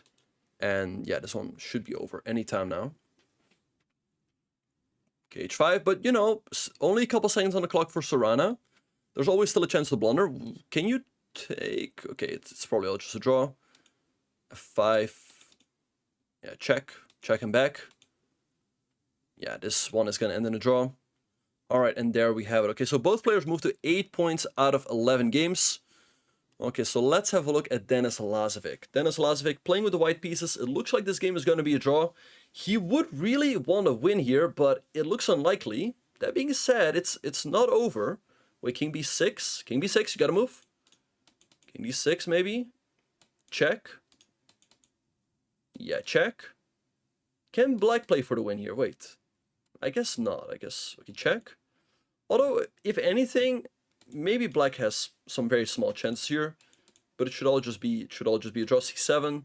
Okay, you take, and now you just go for the pawn on a2. But the moment you take, white's gonna take here, and it's just all gonna be a draw. All right, so let's have a look at the game between Bluebaum. Okay, h2 take, and there we go. All right, so let's have a look at the game between Bluebaum and Anton Demchenko. I guess a draw. White can just move in between d4 and f4. Nothing really that black can do. So they're going to move to 7 points, but that's not really where you want to be. They still need some more wins to make it into tomorrow's knockout. But let's have a very quick look at the standings right now. So right now we see that Yu Yangyi is in the lead with 9 points. Then we have Donchenko, Rauf Mamedov, and Deac, Castor, and Jasmine all on 8.5. And then some players on 8 points, including Hikaru. Right now, Plati is just outside of the bubble on 8 points out of 11. 9th point, or well, Hikaru's in 9th place, but if you're in 9th place and Hikaru's in the top 8, you also make it. Okay, this game is going to go on for a while, but it's going to end in a draw. And there we go. Okay, so round number 12 is starting very soon now. Let's have a look. Okay. So round number 12, and we have... Okay, game's about to start. Okay, so we have Rauf Mamedov against Chess Panda. Let's see what's going to happen. Okay, so knight of 3, knight of 6. We have the Petrov. He takes d6, knight of 3, knight takes c4, d5. Pretty solid stuff so far. Rauf always has some ideas in the Petrov. So go bishop b7, rook e1, putting pressure on the knight. You can go bishop f5, but I think this might also be a move. Let's see which one Yu Yangyi is going to go for.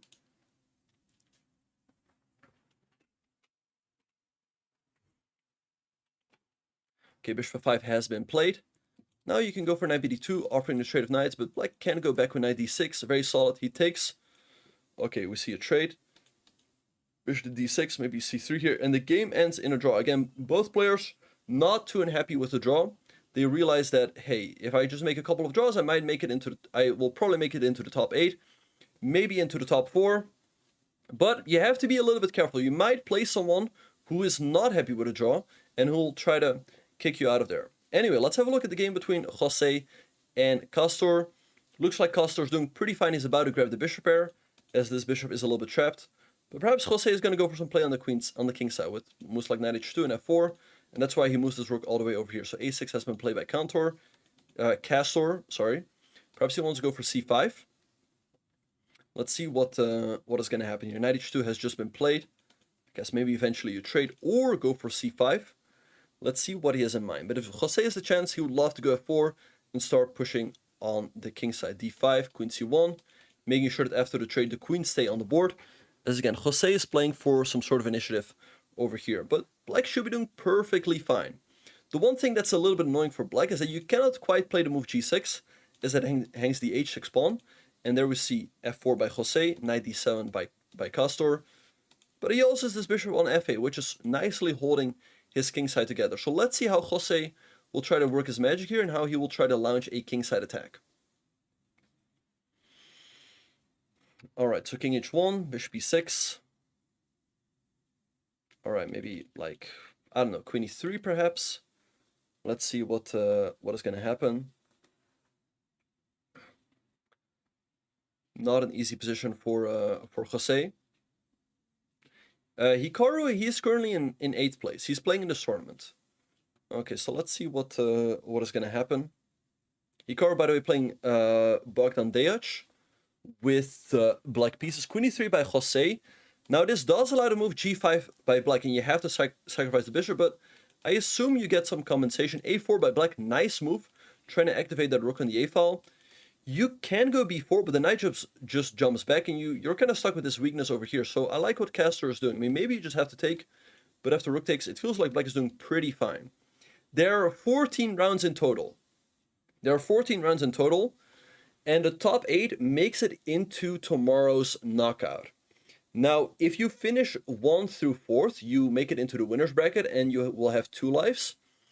But if you finish 5 through 8, you will move into the loser's bracket and you only have 1 life. Okay, so knight f3 by Jose. He wants to move this knight to d4 perhaps.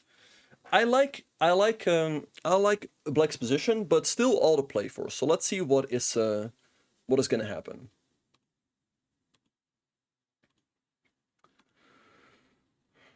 Hikaru is already qualified. Hikaru, he's qualified. Yeah, he's one of the invited players.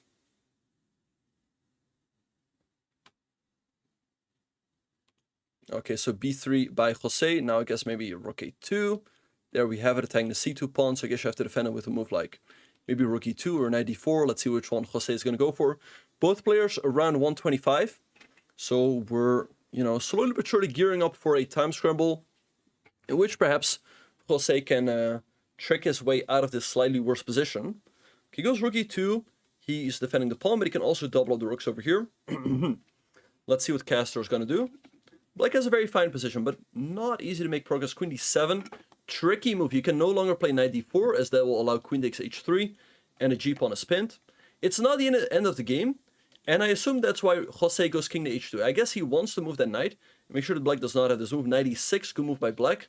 Trying to get rid of the bishop. Knight h5, tricky move. Jose is threatening to take here, because if you take, there's knight f6 check. Alright, so Castor takes, but now you can take the queen, and the queen is slowly but surely inching closer towards black's king. Maybe Jose can still go for this move, as there's still that for queen e6, maybe knight d4, but there's queen g6. Alright, let's see what's going to happen. Knight h4 is a move, perhaps. Let's see what Jose is going to do.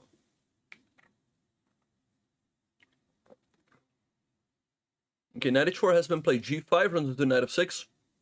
Looks tricky, or queen g3. Now, I assume Jose wants to play a move like queen g3 and threaten this and make sure that black does not have queen to g6. Maybe you can take, but it looks quite tricky. It feels like white is moves like queen g3. Okay, he does take the pawn. Wow. Okay, maybe queen g3, threatening knight f6. The king moves over.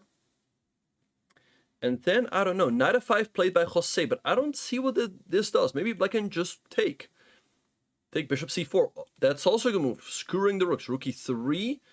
Jose going all in, but if you take, I mean, rook g3.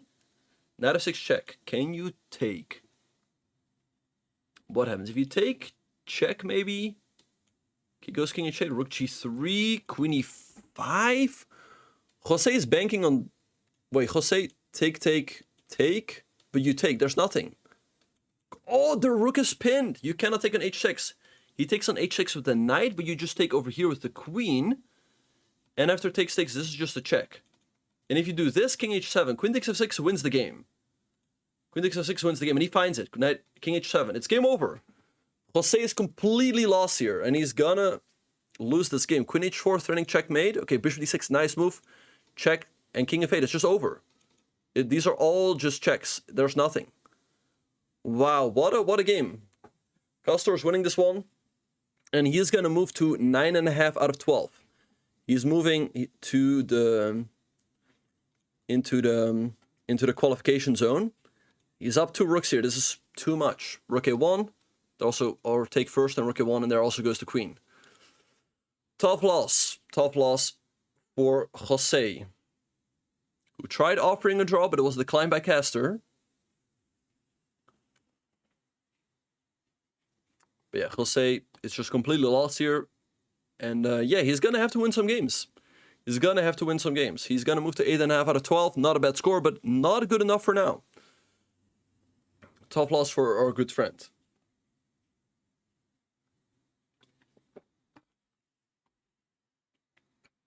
All right. Just take the queen, and it's all just game over.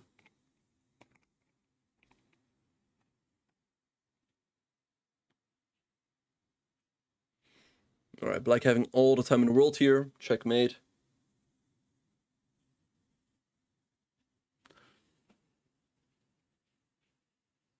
All right, and there we go. Tough loss for Jose.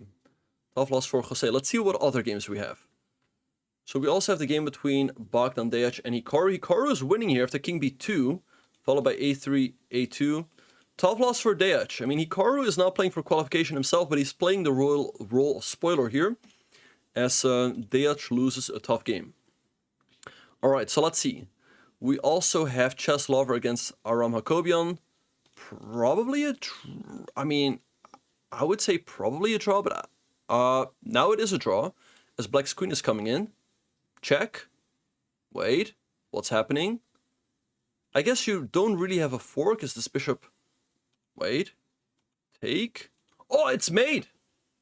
Wow, what a game. What a game. Chess Lover should have never lost that one, but all of a sudden he ran into a checkmating net, and Aram wins the game. The top 8 qualify to tomorrow's knockout, but if you finish in the top 4, you make it into the winner's bracket. The 5 through 8 make it into the loser's bracket. All right, so let's have a look at the standings.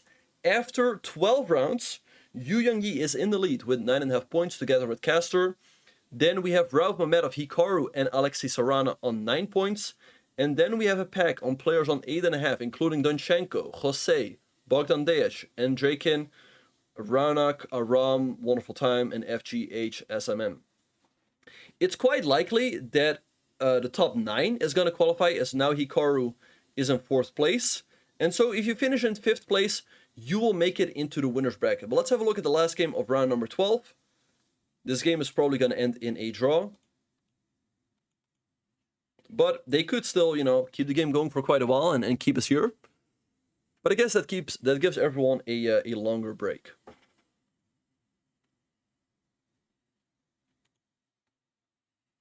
Yeah, Jose lost. Tough loss. It happens.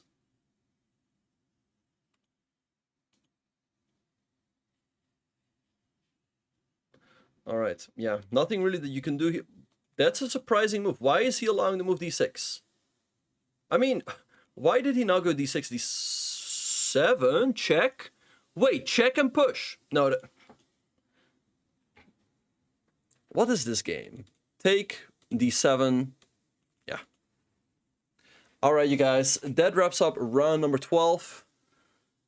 All right, we are going to be taking a very short break, but do not go anywhere. We are gearing up for the final 2 rounds. Who is going to make it into tomorrow's knockout? You do not want to miss all of this action. We will see you guys after the break.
Welcome back, everyone, to Qualifier 1 to the 2023 Speed Chess Championship. I'm your host, Grandmaster Benjamin Bach, and we are getting ready for the final 2 rounds. Who's going to make it into the top 4 and qualify to tomorrow's winner's bracket? But if you finish 5 to 8, you also still have a chance in the loser's bracket. We have one of our leaders here, Yu Yang playing against the other leader, Castor. So let's see what's going to happen. Is Yu Yang going to push for the win, or will he be satisfied with a draw? I think, it makes sense to play for the win, but they make a quick draw, solidify their place in the top 4, and they still have and I guess for sure they'll make it into the top 8. Okay, so let's have a look at what's happening in the game between Hikaru and Sarana.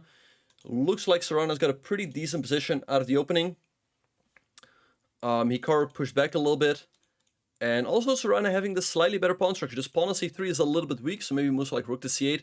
And I guess Hikaru wants to swing this knight back into the game with a move like knight to g2. So let's see what Sarana is going to do here. We have rook c8, f3 by Hikaru, kicking the knight away. I guess the knight just jumps back to f6. You can consider the sack, but I guess takes. There is knight g2. So I think that's unlikely to happen, but of course you never know. Okay, we have knight f6 by Sarana. Maybe now you move this knight into the game, but I don't like it at all. I feel like Hikaru has just created a bunch of weaknesses for himself. But he always manages to find a way to wiggle out of any position. Bishop d3 has just been played. Maybe something like knight e7. You don't mind the trade, but you want to trade on your terms. And you also apply some pressure on the pawn on c3. So let's see if that is what is going to happen. Okay, bishop h3. I guess now knight at g2. Blocking the attack on the rook. Or rook to f2. Also possible. Rook f2 played by Hikaru. Maybe he's looking to trade to trap that bishop with a potential g4. Rook e8. Nice move by Sarana. He's aiming to go for an eventual e5 break to really take advantage of all of white's weaknesses. So let's see what's going to happen. He goes f4, okay. Fully clamping down on that e5 break, but he's conceding the e4 and g4 squares. So let's see if Sarana will go for one of those, or maybe go for this maneuver with knight e7, f5. Also looks pretty good.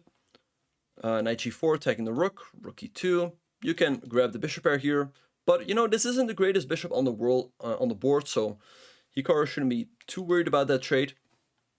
Again, I like this maneuver, but if you go knight e7, you might allow the move bishop to b5, so maybe you can start with a move like a6. Again, lots of good options here for Sarana. So let's see which one he will go for. Okay, he goes knight f6 back. He's now threatening to go bishop to g4. Let's see, Hikaru can now go knight f3. Can also move the rook back, and they can't just repeat. Let's see what is going to happen here. Hikaru can also move his rook over to, let's say, c2, and that's what he does. So he can next up move this knight into the game. We have knight e7 by Sarana, knight d2, perhaps knight f5. The bishop will move back, maybe now knight g4 or bishop g4. Again, it still looks pretty pleasant for Sarana, but Hikaru is always so difficult to break down in these types of positions. He goes queen to e2. Okay, maybe now something like a6. Let's see what is going to happen. Okay, he takes an f2. I don't know. I'm not a big fan of that trade because the bishop to me seemed like a pretty dead piece. But okay, we see him take. Hikaru recaptures. All right, so let's see how this game is going to continue.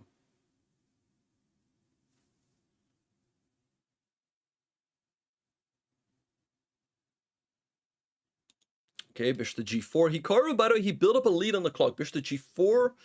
Okay, maybe now it's time to move this knight back into the game. The pawn on c3 is, of course, always still weak, so you can attack it with moves like queen a5. King g2 played by Hikaru, preparing the move h3. If the bishop moves back, you also have g4.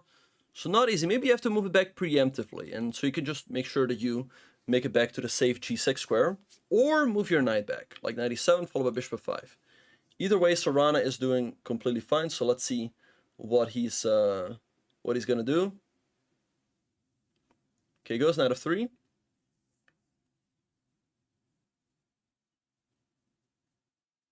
Okay, bishop g6 by Sarana.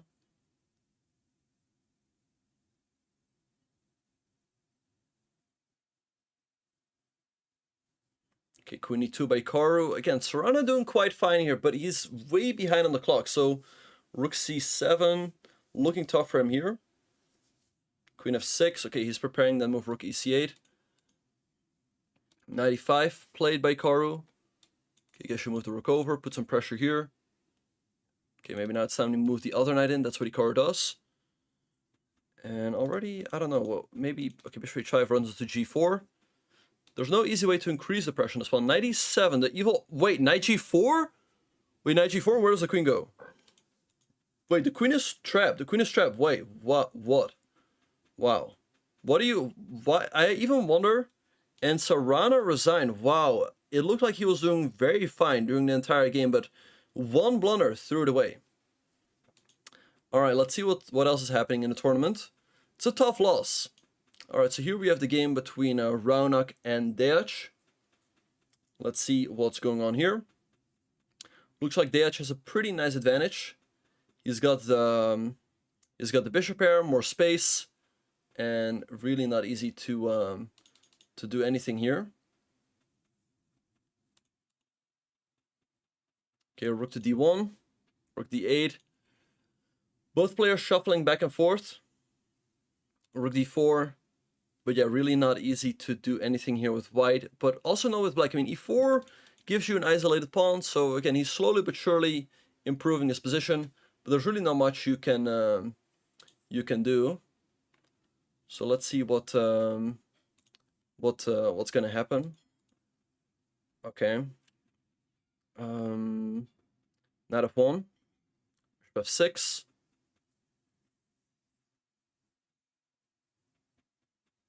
Okay, rook to c1. Okay, I guess now we can go knight d2, followed by knight f3. And there we have it.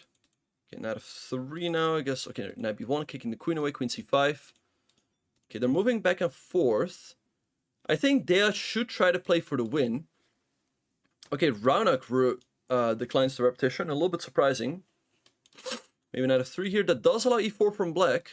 Take, queen f1, I guess. I don't know, I guess you're still holding on here, but f4, nice move by Deac, trying to break open on the king side. Tough position for Raunak. He goes knight g5. Okay, take. Maybe you take and go like queen e5 or h4. Rook e3, attacking this.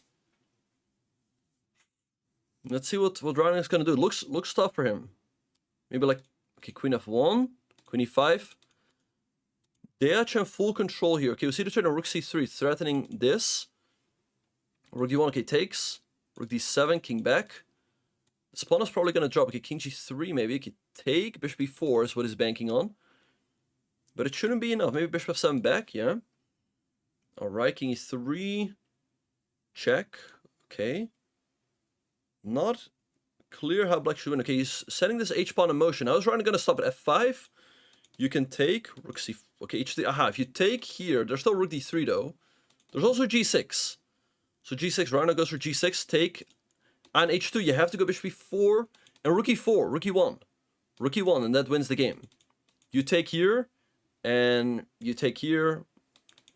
I mean, I guess just take here, and you're up so many pawns. Rook b4, okay, king e8, king d8. He still has to win this one. Okay, okay.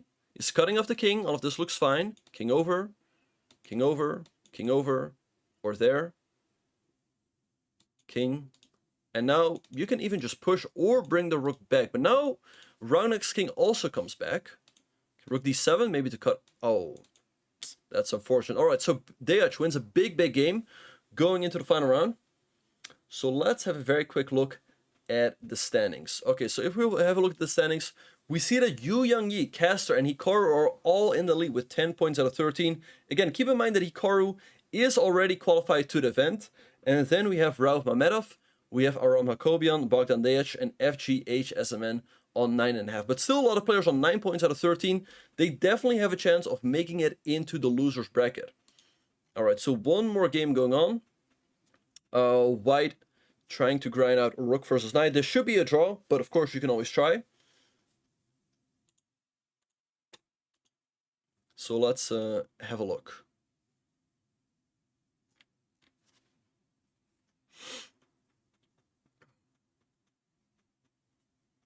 Okay, should be a draw, but okay, we gotta move.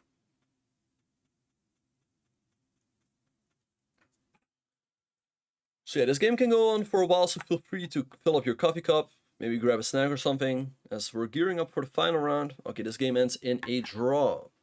So let's have a look. What are the pairings going to be for the final round? You definitely do not want to play Hikaru. Of course, everyone's happy to avoid him. And I guess these players in here, we might see some quick draws. We might see some players locking in their final spot. Oh, Caster! He's having a great event, but he's playing Hikaru in the final round. Tough pairing. Hikaru throwing the disrespect on him with 1a6 and c6. Okay, we'll see what's going to happen in this game. But again, I wouldn't be shocked if we see some quick draws in this final round. Caster going all out with c4 as well. Maybe Hikaru, I mean, is he going to go for something like b5 or d6? d5 perhaps possible as well. So let's see what is going to happen. I would think that Yu Yangyi should be happy with a draw, because then he'll make it into the winner's bracket for sure. Aram might decline it, sort of taking advantage of the fact that Yu Yangyi is happy with the draw. And if Aram wins, he makes it into the winner's bracket. So there's still lots to play for. Again, top 8 will qualify, but probably number 9 as well, as Hikaru will probably stay in this top 8. So let's see what is going to happen. We have a very exciting last round on our hands. Hikaru can now take here and grab the bishop pair. That's what he does. And goes queen to d5. You can trade or knight c3. Trade this way. But the endgame should be quite alright for black with the bishop pair. And black has these isolated pawns over here, but the d4 pawn is also isolated. Okay, so I guess now e6. I guess you castle. Or, you know what, you can also... Okay, bishop e3. Bishop d6 maybe, or knight d7. I guess now you castle, there we go. Bishop d6 maybe. And I would already slightly prefer Hikaru's position, I think, because he's got the bishop pair. But of course this pawn on c6 is pretty weak, and Caster goes after it with the move knight a4. Maybe just rook to c8. Although rook c8, there might be some moves like knight e5, trade, and then here. So maybe Hikaru has to start with bishop e4. He goes bishop d3, attacking the rook. You can go here or rook e1. Caster goes for rook e1. And okay, so already some games have ended. The game between Yu Yangyi and Aram Hakobian ends in a draw. So with that, Yu Yangyi I'm pretty sure he makes it into the winner's bracket and the top 4. Aram, I'm pretty sure he'll make it into the top 8. And he still has a shot at making it into the top 4. Again, keep in mind that Hikaru is already qualified. So number 5 will make it into the winner's bracket as well. Alright, so bishop to b5, attacking the knight. Maybe knight back or knight here. This pawn is hanging, but wait, can you take? Can you? I think you can. If you take the knight, we will take the bishop. And if you go king f7, there is rook ce1. You defend the rook and attack the bishop once more. And if, in case of bishop b4, there's knight at c3. So big fine here for Caster, who would certainly love at least a draw here in this game to punch his ticket into the winner's bracket. Alright, so let's see, rook e8 has been played. Maybe rook ce1 anyway, or knight c3 back. He goes rook e1. Alright, let's see what Hikaru is going to do. I guess king f7. Okay, now this knight is hanging, so I assume you move it back to c3. Knight f8. The rook is under attack, so I guess you move it back to like e3. There we go. Knight g6 by Hikaru, taking the bishop. I guess the bishop will step back. This endgame should be pretty risk-free for white as he's up a pawn, but you never know against Hikaru. Again, we know what a magician he is, and that he's always able to cook up chances out of nowhere. h4 by Caster, going for h5, but bishop e4, not sure about that one. a3. Okay, now I guess, okay, take with the pawn. He wants to go h5. So therefore h5 by Hikaru himself. Maybe like knight d2, although knight d2, maybe there's c5. Knight d2, nice move by Caster. I guess he wants to jump around. c5 is a move. King g8 has been played. Maybe knight b3 to c5. Knight e4 also a good move. He wants to go here or here. So let's see. Can Hikaru cook up some magic here? It looks impossible, but again, you never know. f5? Okay, wait. Aha, but you can go knight c5, f4, rook e6. Attack the knight. Knight g5 chosen. f4, rook e6. You have knight f8 though, and you're gonna have to sacrifice the exchange. So white should still be fine, but again, you would like to keep it risk-free with white, and now the position is getting double-edged. I mean, I would think black should be doing quite fine after here. So takes. I guess you take with the rook maybe, although black can force a rook trade. And Hikaru should be doing quite fine here. Rook g6, nice move. He wants to go for bishop to e5 and launch an attack on the black king. Rook e7, therefore, bishop e5. Rook c8, I guess he wants to break with c5. Maybe f3 has been played. What about f4 or 5, f6? Well, certainly a possibility. c5. Okay, bishop d6 is a move, but you can always give a check first. Okay, now he goes f4, but he's losing a tempo. Rook c6. I think a nice find for Hikaru, trading off that active rook. And now it's really a 2-result game. It's either going to be a win for Hikaru or a draw. Maybe rook b7 to b3. How are you going to hang on to these pawns? Knight e6, maybe rook b3 anyway. Rook b2 check. I think Hikaru is going to win this game. I think Hikaru is going to win this game, which would be bad news for Caster. Knight c5, a5. In the meantime, Matthias Bluebaum also made it to 10 points out of 14. So let's see if that will be enough for him. Okay, pawn at g6. I think Bluebaum should make it into the top 8. However, I don't think it's going to be enough for the top 4 because we haven't seen a whole lot of him, so I don't think his tiebreak is going to be enough, but you never know. Bishop to b6, attacking the pawn. Maybe you just keep it on the board with the move a4. And again, you have so many weaknesses that I think it's just very difficult to hold it all together. Wait, rook a2. Rook a2, king of 7 played first. Check, or here. I thought rook a2 should have won the game. Bishop b7 and then king here. But let's see what's going to happen. Okay, knight d4, I guess bishop to d5. Rook g3, okay, king d2. King d2, and then bishop b4. Bishop b4 looks like a good move. Bishop d5 also fine. Tough game here for Caster. Tough game. f5, he's trying to trade off some pawns. Okay, maybe you give a check or bishop b4 first. Both should be good enough. Let's see what Hikaru is going to do. He gives a check. Okay, king here, rook a2. Okay, take. There's bishop b7. Caster hanging on for now. Bishop b4, but then rook h2. Tough, rook h2. Okay, attacking the pawn. You have to go knight f5. If you lose this h-pawn, I don't think you can hold. But here, king f6 maybe. King of 6, but you can go knight g3, knight g3. And if you take, then bishop b7, takes knight f5. Caster goes for, but maybe rook h3. Maybe rook h3, take the knight. King of 4, you take a check. But I guess you have king of 2. Maybe you can go down this line anyway. Maybe it's still winning, but I don't know. It's all very close.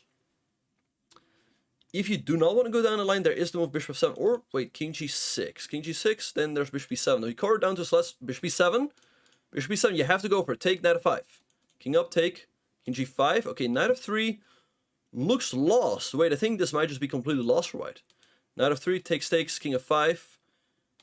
King f5, king g3, king g3, king e4, king h4, king d3. Take, king g4, here. It's over. It's over. Hikaru's going to win. And yeah, that's going to be a tough loss for Caster. Caster might still make it into the top 4, but it's not a guaranteed. Alright, so last couple of games going on, but already the final standings are shaking up. So Hikaru wins the qualifier, but keep in mind that he is already qualified. Then we have Yu Yang-yi and Rauf Mamedov on 10.5. They make it into the winner's bracket for sure. And let's see, the winner of this game makes it into the winner's bracket as well. And they are just looking pretty good here. Zabapon, can he put this game away? He moved with 1.4 seconds. FG still has 20 seconds on his clock. Let's see if he can cause some trouble here for Dejac, but this should be winning for black. Knight c5, king up, or king there. You're going to win a second pawn. If all of these pawns stay on the board, this should be a win for black. But again, Dejac super low on the clock. King e2, king take. King e3, bishop there. This should be a win for Dejac. Bishop d6. Okay, you have to try someone like king up. 2 seconds for white now as well. Knight d4, push. Bishop back. Or there. Bishop back. And now he's going to push this other pawn down the board, or bishop b7, fine move. King up. Move. King up. This should be one for Dejac. King, bishop back, or there. Push. Bishop back, or push. This is going to be one for Dejac, push. Knight c2, king of 3. And that should be all she wrote. He gets a queen. Now he just has to finish this one off. If Dejac wins this game, he will make it into the winner's bracket for tomorrow's knockout. Of course, he can still hang a knight fork, but it's very unlikely for a player of his caliber. He's bringing the king closer. Check, or there. Okay. Check. Okay, just don't hang a knight fork. King up. King back. King back. This should be a win. King back. Yeah, this is going to be over. And king c6, and that's going to be all she wrote. Do not take with the queen, check and mate. All right, you guys, so that wraps up the tournament. So let's have a look at our final standings. So Hikaru wins the qualifier, but he's already qualified. So in tomorrow's winners bracket, we will have Yu Young-yi, we will have Rauf Mamedov, we will have Bogdan Dejac, and we will have Kasser. Then in the losers bracket, we will have Matthias Blubaum, we'll have Aram Hakobian, we'll have Vidit, and we'll have Denis Lazovic. So those are the players making it into tomorrow's knockout. But yeah, what a tournament, eh? I mean, Kasser lost that heartbreaking game in the last round, but fortunately for him, he still makes it into the winners bracket. So Yu Young-yi is going to play Kasser, Rauf is going to play Bogdan Dejac. So lots of action happening tomorrow. So yeah, I'll also be hosting the tournament tomorrow, so I will hope you guys will tune in for that. But yeah, very up and down tournament, but at the end there can only be 8 players who will continue their campaign tomorrow. Yu Young-yi, he was always among the top, so he very deservedly makes it in there. Bogdan Dejac also had a good tournament. Kasser makes it in there. Blubaum with a bit of a comeback makes it into the winners, into the losers bracket as well. We see Aram, we have Vidit, Denis Lazovic. And I'm sorry to my good friend Jose Martinez Alcantara, who did not make it, but it happens, it happens. He still has a chance on Wednesday.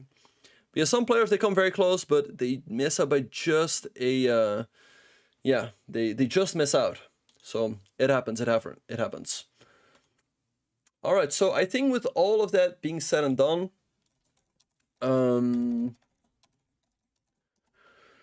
we're probably gonna wrap up pretty soon.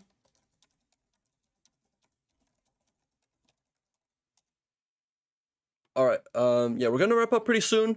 Thanks, Bornik, for the raid with 159 people to my channel. Appreciate it. Sorry, Bornik, the tournament did not work out his way, but he still has a shot on Wednesday. So, yeah, for now, we're gonna be calling it a day, you guys. And we will see you guys tomorrow for the knockout. Who is gonna make it into the Speed Chess Championship? 2 spots are up for grabs in this qualifier. If you do not make it, fortunately, there's still another qualifier. At any rate, I do hope that all of you guys enjoyed watching, and I will see you guys tomorrow for the knockout. Appreciate it.